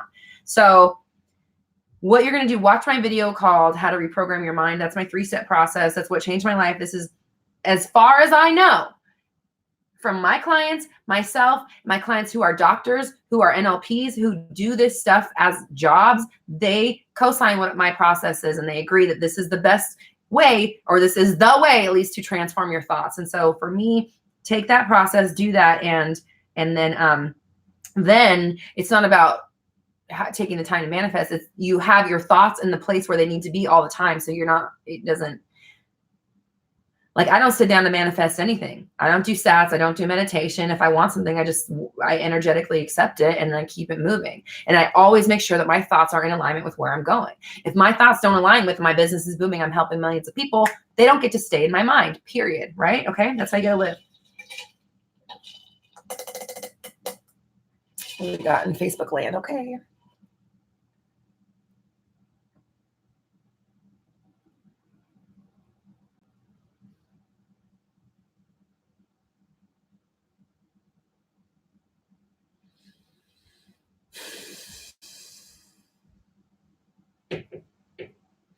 Okay, I'm not going to address a bunch of circumstances, guys, because those are all your own creation. Just ignore them and keep focused.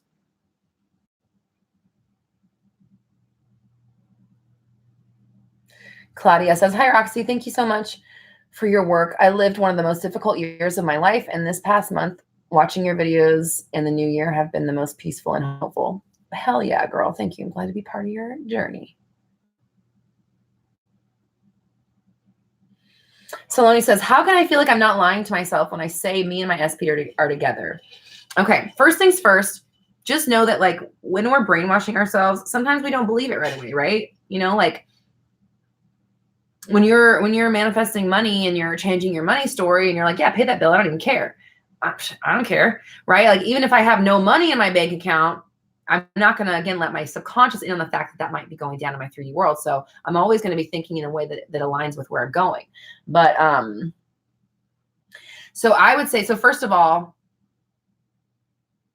just understand that maybe in the beginning, it might take a little bit of like convincing, and that's why you brainwash and you do it over and over and over and over and over and over and over and over and over again, so that your brain starts to be like, oh, okay, I get it. And then secondly, maybe that's not the best affirmation for you. Maybe instead of saying that you're together, just say you're figuring it out. We're doing so well. He's falling in love with himself better. He's treating himself better, which is making him treat me better. I'm figuring myself out, which is making our bond stronger. And we are just coming together in the most amazing way. change it to that, so because that's believable, right? Because that's happening right now as we speak. So that's where I would go, is change what you're doing. And then once you feel comfortable saying that, then do that.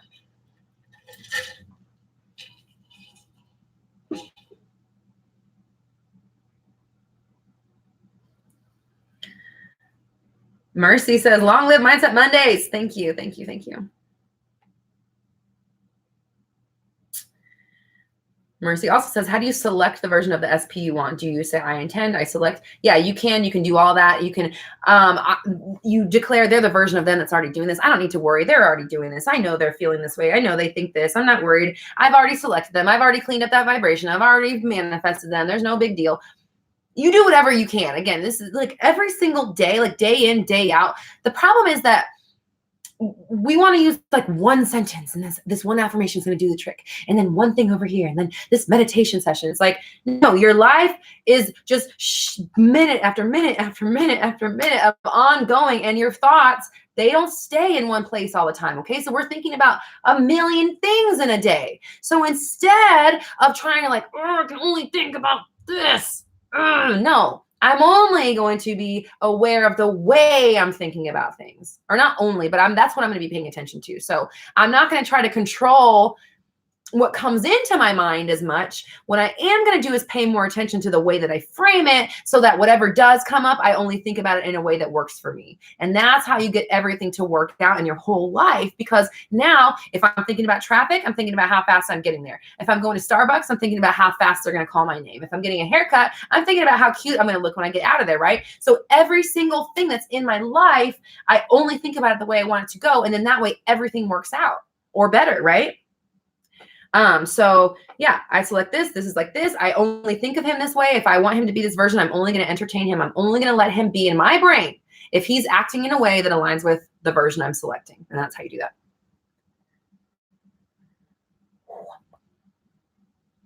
Luan says, what does it mean by everyone is me pushed out? Okay. What that means is that this world is a mirror, and a mirror can only reflect what you put in front of it. And people, places, things, instances, conversations, experiences, all the things that you experience are a direct reflection of how you feel about yourself, how you feel about the world, how you feel about others, how you expect others to treat you, how you expect the world to show up. All of that stuff is impressed upon or projected upon the 3D world. And it has to return to us exactly the way that we impress it. Just like if I threw a ball, if I think that people are like rude or fucked up at the end of the day, and I just keep throwing that ball, people are rude, people are fucked up. Every time I go somewhere, someone says something rude to me. It's not the universe's fault I keep throwing that ball, and it can only return the ball that I throw. We're playing fetch, and you can't return anything that, I can't expect the universe to return anything other than the ball I throw to it, right? So whatever you think is going on in someone's mind, that's what it is, because that's the version of them that you're selecting. That's the ball you're throwing. That's what you're going to get back. So everyone is me pushed out means if I expect at the end of the day, relationships are not going to work for me because of XYZ reason, all your relationships are going to fail because of something that reflects XYZ reason. And that is, did I say your name right? I hope I did. Says, how do we know our manifestation is close? That's an interesting question, because you deciding that it's close means it's close. So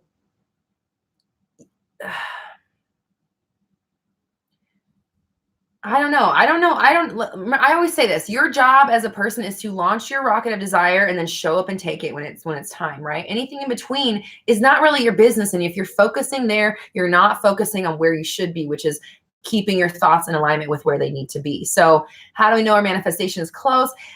My stance on it is like, I don't need to know where something is. I just know that they're all coming, and I don't need to worry, because remember, everything in my life I'm doing this for. So everything is working out here. Everything's working out there. I have so many things going on that I'm not worried about this one that's not done yet. And if I do start thinking about this one that's not done yet, I'm going to remember it's just not done yet. It's coming, and I have all these other things to distract me. So how to know it's close? I don't know. You decide it's close, and then feel it strong and say it's close. Tell yourself it's close. Oh my God, it's coming. It's coming, coming every day.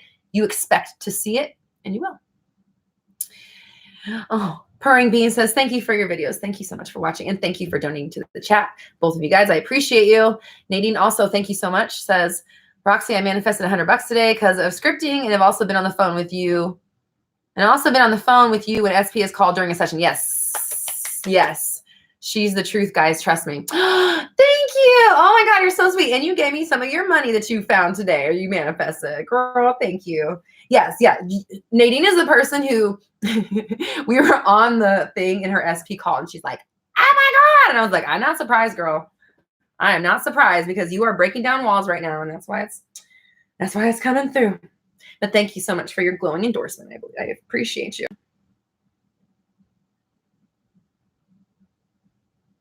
Okay, Effie says, hey, Roxy, my SP just got out of a long-term relationship and told me he was heartbroken about it. We can't seem to move forward or be able to manifest because of it. What can I do? Bless you. Okay, so you agreeing and feeling the effects of their heartbreak is what's keeping that, I don't know if it's the only thing, but it's part of what's keeping them away. So you have to decide that they are figuring it out. They're not really worried about it anymore. They've dealt with it internally. They're doing really well. The person and them have split amicably and it's just not affecting them anymore. You have to change the story completely and decide that they're ready to be in a relationship with you or to explore things, because you telling the story that they're heartbroken is going to mess you up, and you're not going to be able to out manifest it if you truly believe that they're heartbroken and it's not working. You can't it's harder to out manifest a belief than anything else, because at the end of the day, that's where your truth is, right? When I was talking about that earlier, they're heartbroken and I don't know what the fuck to do. That's your real truth. So you need to change that. Oh my God, you guys are so sweet. You tell me I'm beautiful. You're so sweet. And super chat. Dang. Thank you. That was a super compliment. Thank you. I appreciate it. A super chat, super compliment. Okay.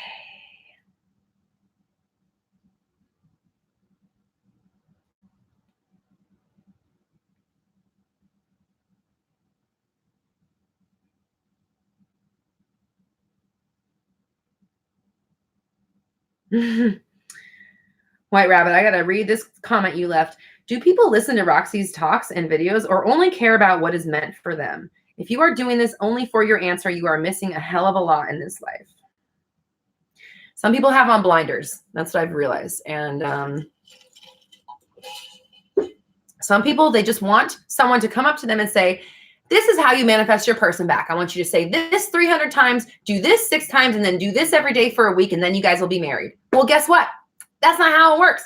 You need to be the right version of yourself. You need to be in the mind frame of the version of you that already has it in order to step into that role. And if you can't do it instantly, then you need to be chipping away at your beliefs and thoughts every single day.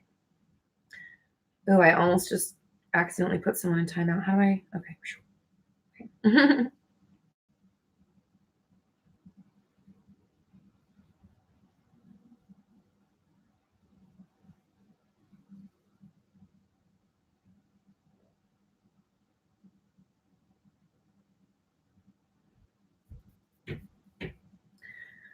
Lucy says, is it limiting to say I want my specific person or no one? I don't have a problem being alone.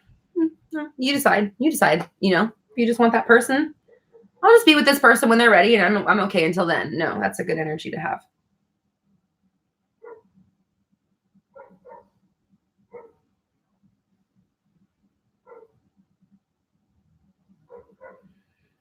All right, let's go to this.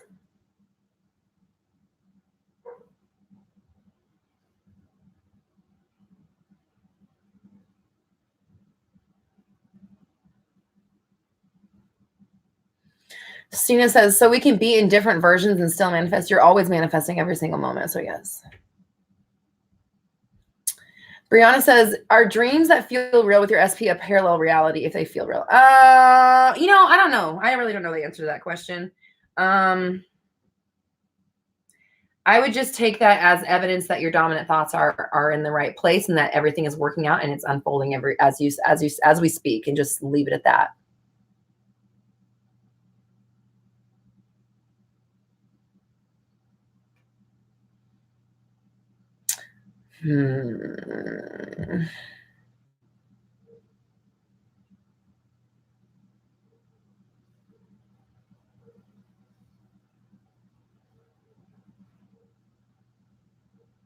Erica says, if you're kissing someone other than your SP, Can you think to yourself, this is how my SPU dreams of kissing me, or keep a clear head and enjoy the moment? Both.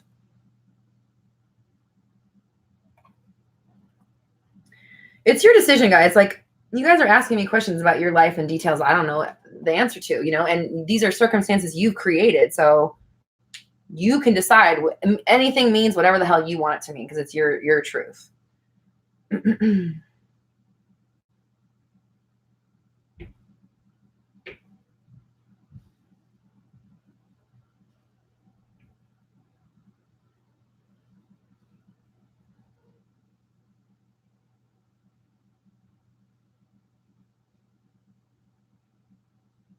You guys are really sweet. Thank you.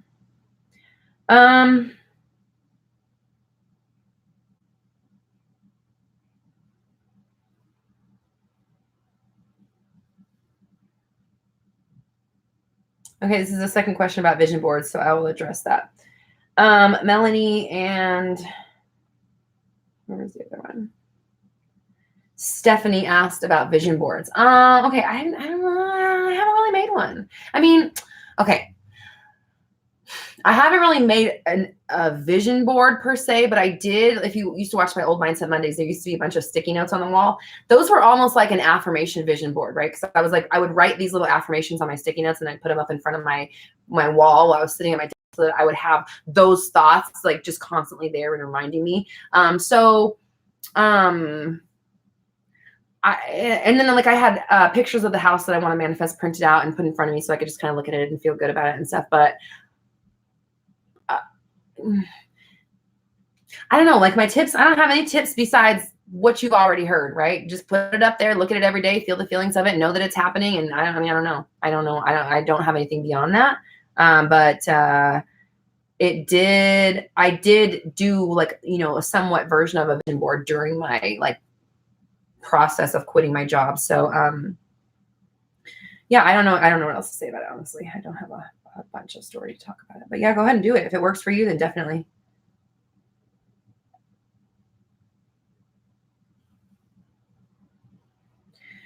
Patricia says, please, an affirmation to take a toxic person out of my life. Okay. Is this, you're the same person that asked about your ex. Okay. You need to, or your person, you need to send them off energetically. And then you have to think kind, healthy thoughts about them from then on, because you want them to manifest the healthy and kind version of them. That's the way you have to see them. You don't want to be trying to get rid of them by focusing on how toxic they are. You want to just let them be healthy, happy, and whole, and then send them on their way.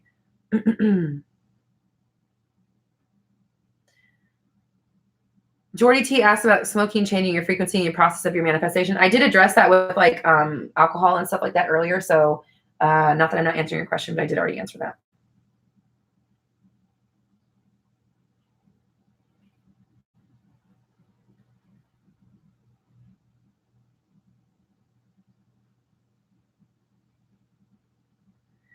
Okay, where are we at? Okay. Clean Kitchen Club says, hey, Roxy, I've been taking different actions to come up with $750 to pay for something. And I'm wondering, how do I know when to stop taking action? That's an interesting question. Okay. So first of all, first things first, you want to separate out the $750, the actual money, from the thing that you need paid. Okay. Because these are two separate things, right? The thing you need paid, let's just call it a bill. The bill that you have is like an event. A bill being paid is an event, right? Money, even though the money might pay for it, money is completely different than your bill being paid. Money is an energy on this planet. Money is like a person. Money is like, think of money as like Mother Nature, like that essence that's just kind of here all over the place and only gives and doesn't take from you, and only just constantly gives and is kind and always there for you. So money is like Mother Nature, kind of like this presence that is always here, this entity, this energy that's always around us, giving us love and stuff in money form, energy in money form. Your bill being paid, completely separate thing. Do they coincide? Yeah, maybe they do, but they're not the same thing, right? So you're going to energetically pay this bill. This is already done. I already got this money for it. I don't even, let me take that back. I don't want you to say, I already got the money. I want you to just know that it's taken care of. Whatever it is, this is taken care of. I don't need to worry about it. The bill's been paid. The thing's been signed. The tuition's been paid. Whatever it's for, it's already done. I don't need to worry about it, right? In the meantime, though, I am going to clean up my ideas about money, and I'm going to treat money with respect, and I'm going to talk about how it's always here and it's always flowing and it comes from so many different sources and I never have to worry about it and I love it and I welcome it and I have open arms and thank you so much, money. You're so amazing. And I'm going to think about all this money flowing to me, like billowing around me and just like dollar bills everywhere and just whatever. So energetically pay the bill, send it off, stop worrying about it, know that it's happening, and then clean up your vibration about money in the meantime, and then just let it kind of come together, because money always comes. Money always, always, always comes. That's one of my favorite money affirmations is money always comes. Money always comes. Money always comes. It really, really does. It always does. It always shows back up. It always comes through. Marianne, thank you for the compliment, darling. I appreciate you.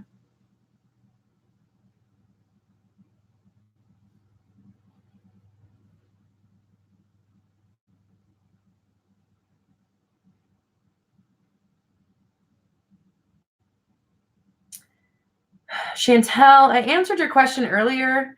If I envision my man doing something I want him to do, am I forcing him to do it? Would he feel as if I'm pressuring him, or would he feel like it's his idea? Yeah. So what you're going to do is cut out the idea that you're going to be forcing him, convincing him, manipulating him, anything like that. Okay, this person that just asked you don't have to ask 4 times in a row. I'm getting there. So what was I saying? Sorry, some things are so distracting sometimes. Like losing my place. Oh, here we go. Okay.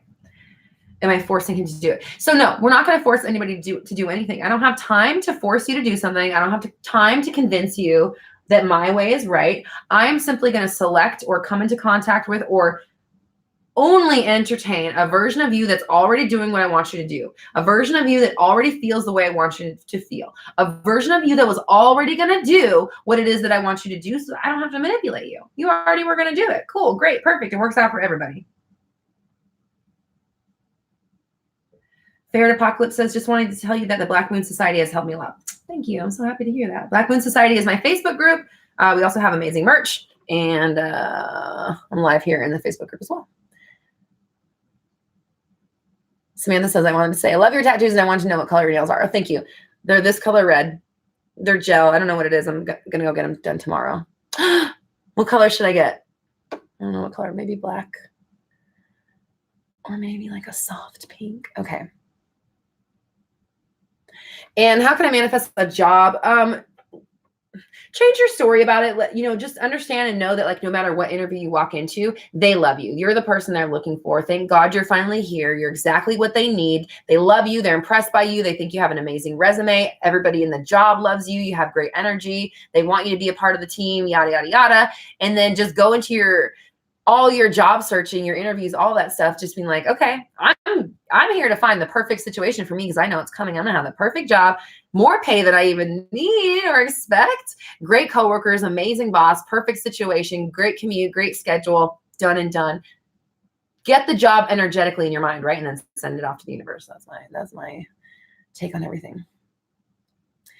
Julie says, is it meddling with the middle if you are making intentions about your SP? Or could you explain what an example of what the pushing energy would be that complicates your imaginational act? Not quite clear if creating for your SP is considered meddling.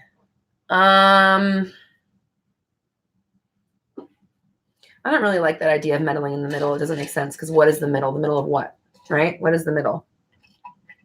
There's no middle. Everything is constantly always manifesting, right? So if I'm manifesting my person and I would also like them to take an art class, I'm just going to visualize them in their art class doing really great. I'm going to visualize them coming home and be like, look at this mother effing painting I just did. Damn, I'm a good ass artist. And I'm only going to think of them as the great artists they are. I'm not going to have any sort of ideas about how shitty they are at art, because I don't really want to manifest that for myself, right? I only want the version of them that's good at art, period. Hope that made sense.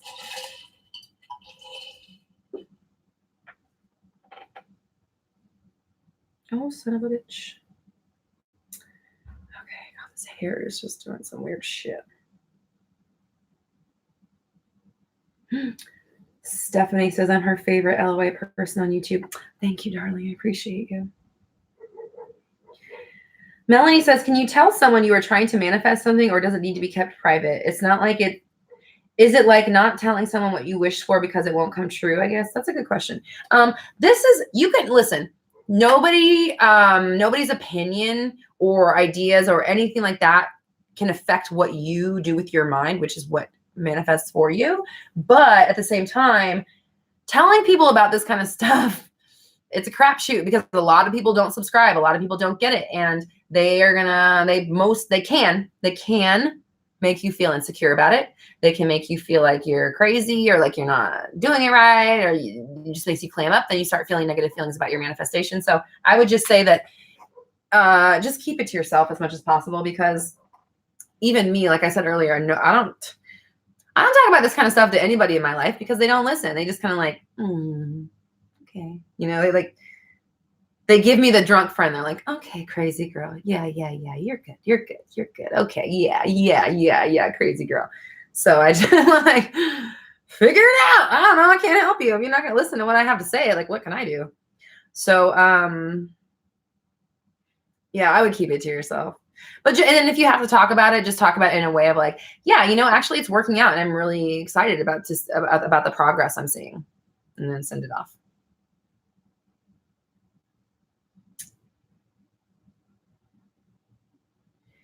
Fair Apocalypse says, I made a vision board on Photoshop and I have it as background on my iPad. Ooh, that's a good idea. Amy says, some people say to stay away from words like not, do not, etc., because it negates what you are saying. Your thoughts? I think, again, it's the truth of the matter that manifests, and not necessarily like, I get what you're saying, but at the end of the day, like, for example, let me say this. So if I've said this a million times, I don't care how I feel, my manifestation is still coming. I can also say, I don't care how I feel, it's not going to stop my manifestation from coming, right? Same sentence, same feeling, same truth. I use the word not going to stop, which I guess if you want to say it, no, now the not's going to manifest. So now it's going to stop. No, nothing's going to stop my manifestations from coming. They're coming. I don't care. Nothing can stop them. I'm right. So it doesn't, it's the truth of the matter, not necessarily the words, unless the words are your truth, right? Unless I was like, I'm going to manifest. Nothing's going to stop. Nothing's going to stop. Nothing's going to stop. Nothing's going to stop. That's worry, right? It's a different energy than nothing's going to stop it.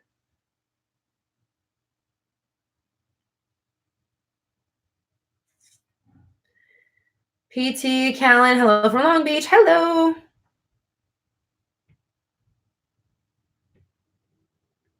Mark says to do honey gold or honeycomb yellow. Interesting. Bailey Sarian, one of my favorite YouTubers, she has her own little nail polish line. I didn't mean little like to diminish it, but she has a nail polish line of really cute colors, and she has a really cool yellow. Where are we at? Okay, let me see this question. Bella says, how do I get rid of anxiety when manifesting a dream job? We kind of just talked about this. Just decide that it's happening. It's working out. If the job that you want hasn't shown up yet, it just hasn't shown up yet, and you're just not quite there, and that's fine. We're taking steps on our path to get there, and that's all we need to know. It's working out. They love you. You're the ideal employee for the job. You know exactly how to do it, and you're the person that they're looking for. And that's the way you got to operate from there forward. About anything, honestly. Okay. Let's see what we got on Facebook. Rosemary says, do you think it's okay to script on my phone as opposed to writing in a notebook? This is the touchy. I get this question a lot, and I honestly can't say like from firsthand because I just script in a notebook, but I do know that scripting and writing something, it takes time, it takes effort, and you're literally putting your physical matter into every single letter that you're scripting, right? Or that you're sculpting into your reality. So something about it involving all of your physical senses and like doing that process, I think probably solidifies it more. I don't know. I don't know. I don't know the answer to that question, but I would say writing it out is definitely powerful. I know that. I don't know about texting it, but I know that writing it is life-changing. So I'll just say that.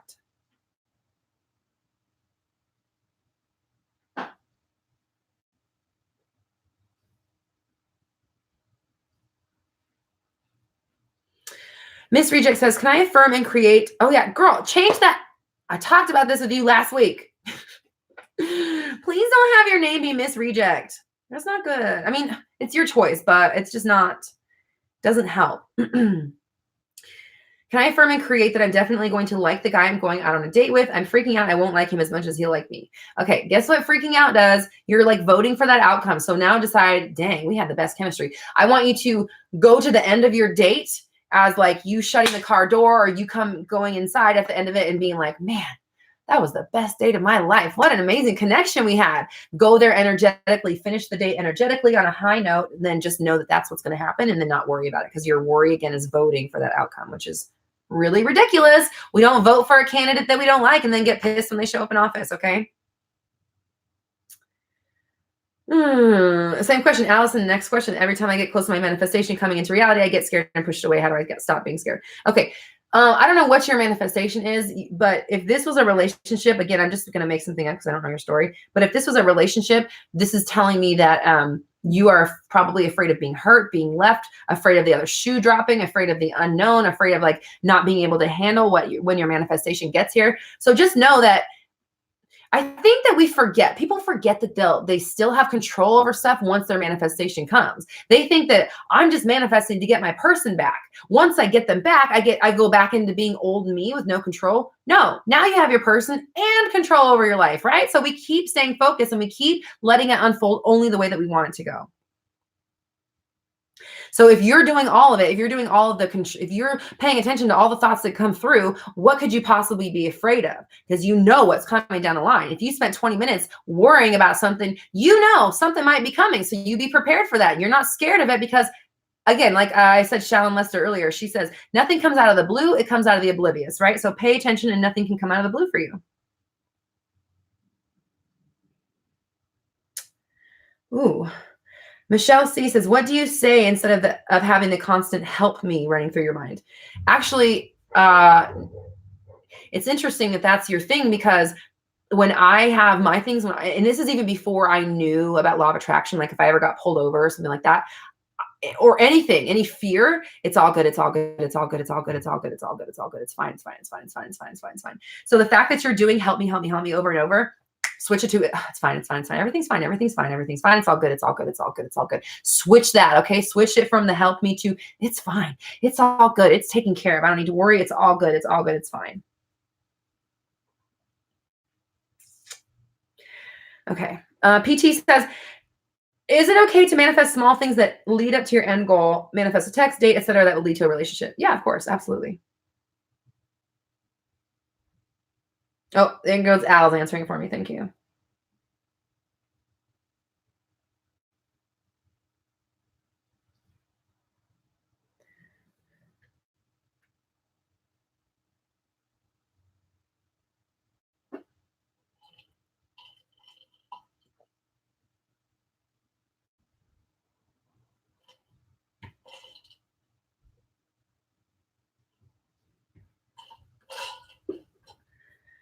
Okay.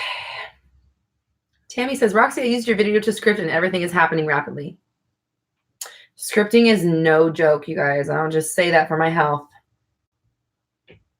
Oh, wait. Okay, Miss Reject. Here she goes. Ha ha ha. I got the name 10 years ago because I liked a wrestler called The Reject. Like a punk guy. LOL. Thank you for your answer. Gotcha. Okay. When I see it, I'm just like, Miss Reject, no! Don't do that to yourself. Dim Sum says, can you make a video on 3D being a dumping ground? Okay, so what is it? Wednesday's video? Wednesday's video is going to be more about the printing thing, 3D printing constantly. That's kind of like what I figured is that I don't want to give away too much because Wednesday is the video day, but just think of it as like the world's perpetuating constantly. The things that we manifest, they all come here, right? And they're here and they don't leave. Like people, we cycle through this place. Things that are alive, that have a life, they cycle through this place and it changes and grows. But the stuff that we manifest, it just stays here, right? Like if I died, all of the shit in this room would still be here. It wouldn't cease to exist because I died. So at least for me, it would cease to exist, but not for everybody else who's still here living in the dump, right? So everything's already here. It's all here already. And once it's here, it's old news. And I don't need to try to change anything that's here already, including a person, including their opinion. I just need to focus only on what I want, because I'm gonna pull another version of them out of the ether to bring into my dump that actually is something that I want and not something I don't want. I hope I answered that question. Lana is basically God says. I have a picture of Lana. You can't see because her hair. I'm going to show you guys because her head's chopped off. I'm just going to see her up there. Oh, how pretty. The artist that her name is, her Instagram is Dirty Lola. Okay, let's see. Oh yeah, I was answering. Let's stay focused here, right? Lana is basically God says, not a question, but I like the phrase no judges. I like how you make simple things simple, even though the 3D world sometimes disguises it as difficult.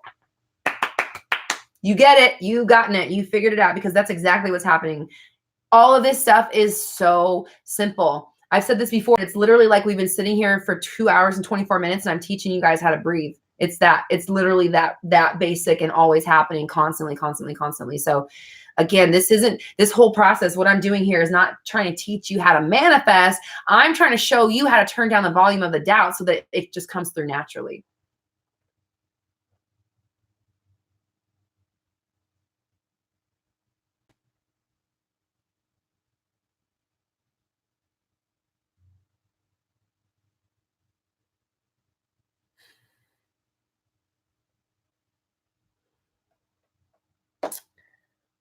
Okay, Claudia, I still don't understand your question about including the help of a common friend. I don't know what you mean by that. Can you please rephrase? I'm sorry.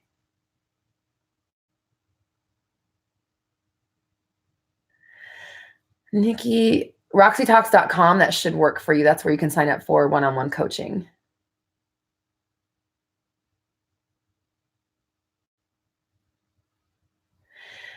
Rita says, if you manifested a little part of something you've been wanting for a while, can you ruin it and stop it from being completed? If so, how can you reprogram yourself and refocus on your original desire? Ruin it. I don't know if that's the word I would use. Because it's still kind of there already. Oh, okay, it's 3 o'clock. We gotta shut down soon. Sorry. What was I saying?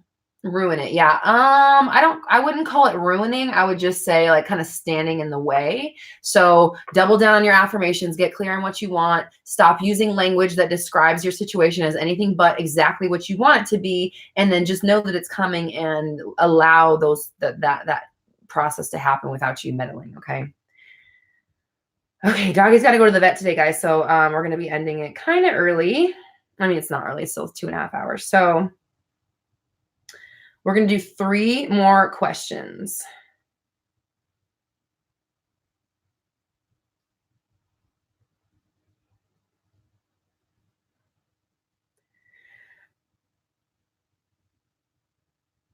I'm just saying this is not going to be part of the, do you not have any more one-on-one slots for January? No, I don't. I find it interesting that people are so shocked when they find out I'm booked. I'm like, hey guys, I'm in high demand. Isn't that what you want? Isn't that like why you're coming to me? Because I can help you. Yeah. And then a lot of other people feel the same way. So yes, I am booked out through January. You know why? Because manifesting is real, people. Okay. Because just a year ago, I was dreaming about this, and here I am sitting here living it. Okay. So yes, I am booked out a month. Thank you. I love you all so much. And if you do want to get a session with me, do it now, because in a month, you're going to be pissed you didn't do it last month, and then you're going to have to wait another month. No offense. Love you. Much love, of course. Okay. Joy says, can you set a deadline on manifestations? Example, I want to attract my SP within a week. Yeah. So setting the deadline is the problem, right? Because, and it's not that you can't. It's not that you can't do it. It's just that when you have a deadline, I used to have a little thing right here that my husband made me, and it was just like a slash, like a red slash sign, and it had the word deadlines in it, because I used to create these ridiculous deadlines for myself. And then like, I'm already like a workaholic and I already work 24/7. So I would be like going like double hard trying to make these things happen on this random arbitrary deadline that I had set for myself that didn't actually mean anything. So deadlines, you should cut them out, because what they do is they add pressure, right? Now, if you just say, how do I say this? So for example, so for something like a bill, right, where we want to pay a bill, well, my lights need to be paid by next week. So obviously there's a deadline there. But if I'm not saying I need this money by next Thursday, I need that money by next Thursday. It's, oh my God, it's Wednesday. Where the hell is my money? It's supposed to be here tomorrow, right? No, my bills are already paid. I don't need to worry. I'm energetically paying that bill and I'm sending it off to the universe. Now, sometime between here and Thursday, that bill is going to get paid, whether it's on, whether I pay it, whether someone else pays it, whether the power company realizes I have a credit in my name, whether I don't even realize, like I said, usually what happens for me is I energetically pay it and then I'm like, oh shit, I forgot to pay that bill. And then you pay it and it just like, you forget about it and you just pay it and it's not a big deal. You move on with your life. So we don't let it loom over our heads, whatever it is. So yeah, so manifesting a person, it's looming. You're counting down the days. Why isn't it happening yet? Where are they? They need to be here within 6 days. How come it's not happening? Oh my God, well, they're not going to be here. No, energetically go there in your mind, like go to the day after saying, wow, we had such a great time. I'm so glad we are figuring it out and we are hanging out, yada, yada, yada, whatever. And then just let that be and then not need it to be by a certain date because that's going to stand in your way.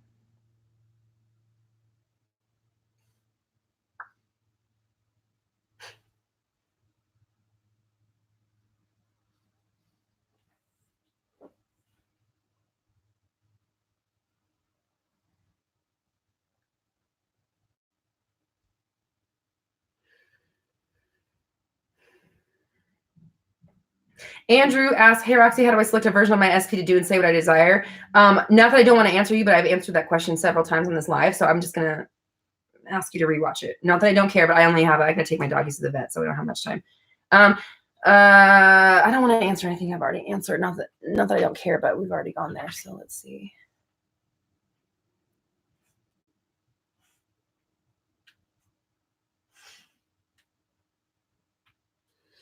Okay, Claudia. A friend of mine who is also into the law of attraction said she would help us getting back in contact by talking with him and manifesting him being receptive into being in a relationship with me. So basically she would manifest him being back with me the same time I am manifesting him.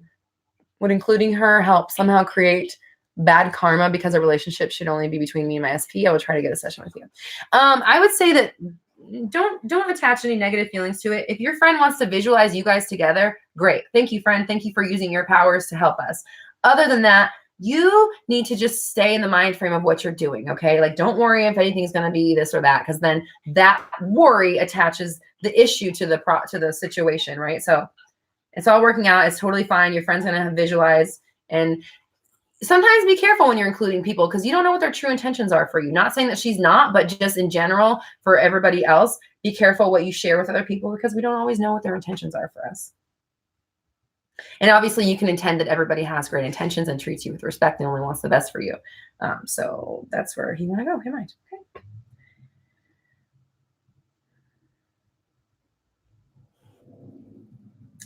Emily says, serious mood swings from medication. Will that affect my manifestations? I kind of answered this earlier, but just know that you can feel however you want to feel and your manifestations are still going to come through. So that's where your mind needs to be. Anytime you're worried, what am I saying? My manifestations are coming regardless of how I feel. Okay. All right. Here's the last question, guys. No worries, Andrew. I was just letting you know that I already answered it so that I didn't want you to think I was ignoring your question. Okay. Priscilla says, how do I act as if once I get into the desired state? I never know what to do after visualizing, etc. You just be a normal human being, right? Because the version of you that has what you want, maybe they have what you want, but they still are a human being. They're still living life outside of that. They still have to go, brush their teeth and budget their time and deal with people they may not want to deal with. It's still regular life just because you have your manifestation. So just decide that it's happening, know that it's unfolding, or wait, how to act as if once I get into the desired state. Yeah, you're there. You're already there. You live your life from the point of view that this is happening now. This is my life from now on out, from here on out. So I just behave as somebody who's not worried about this thing anymore. I don't need to worry because it's already taken care of.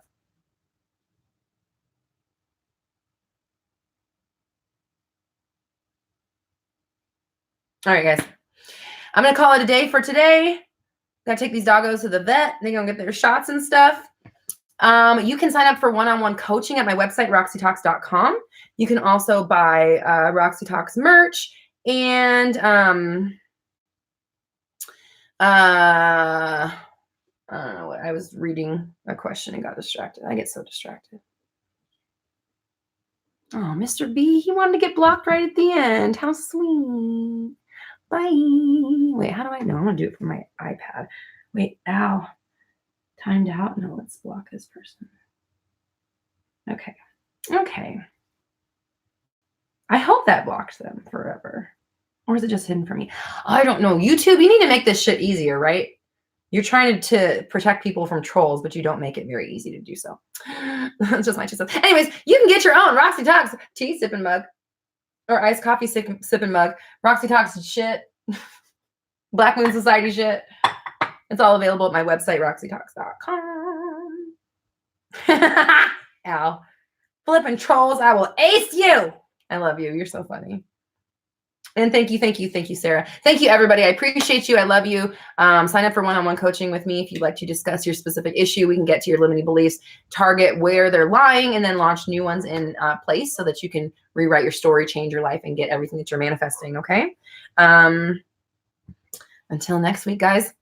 Appreciate you. Have a great afternoon. Thanks, Facebook. Thanks, YouTube. I will talk to you guys next week.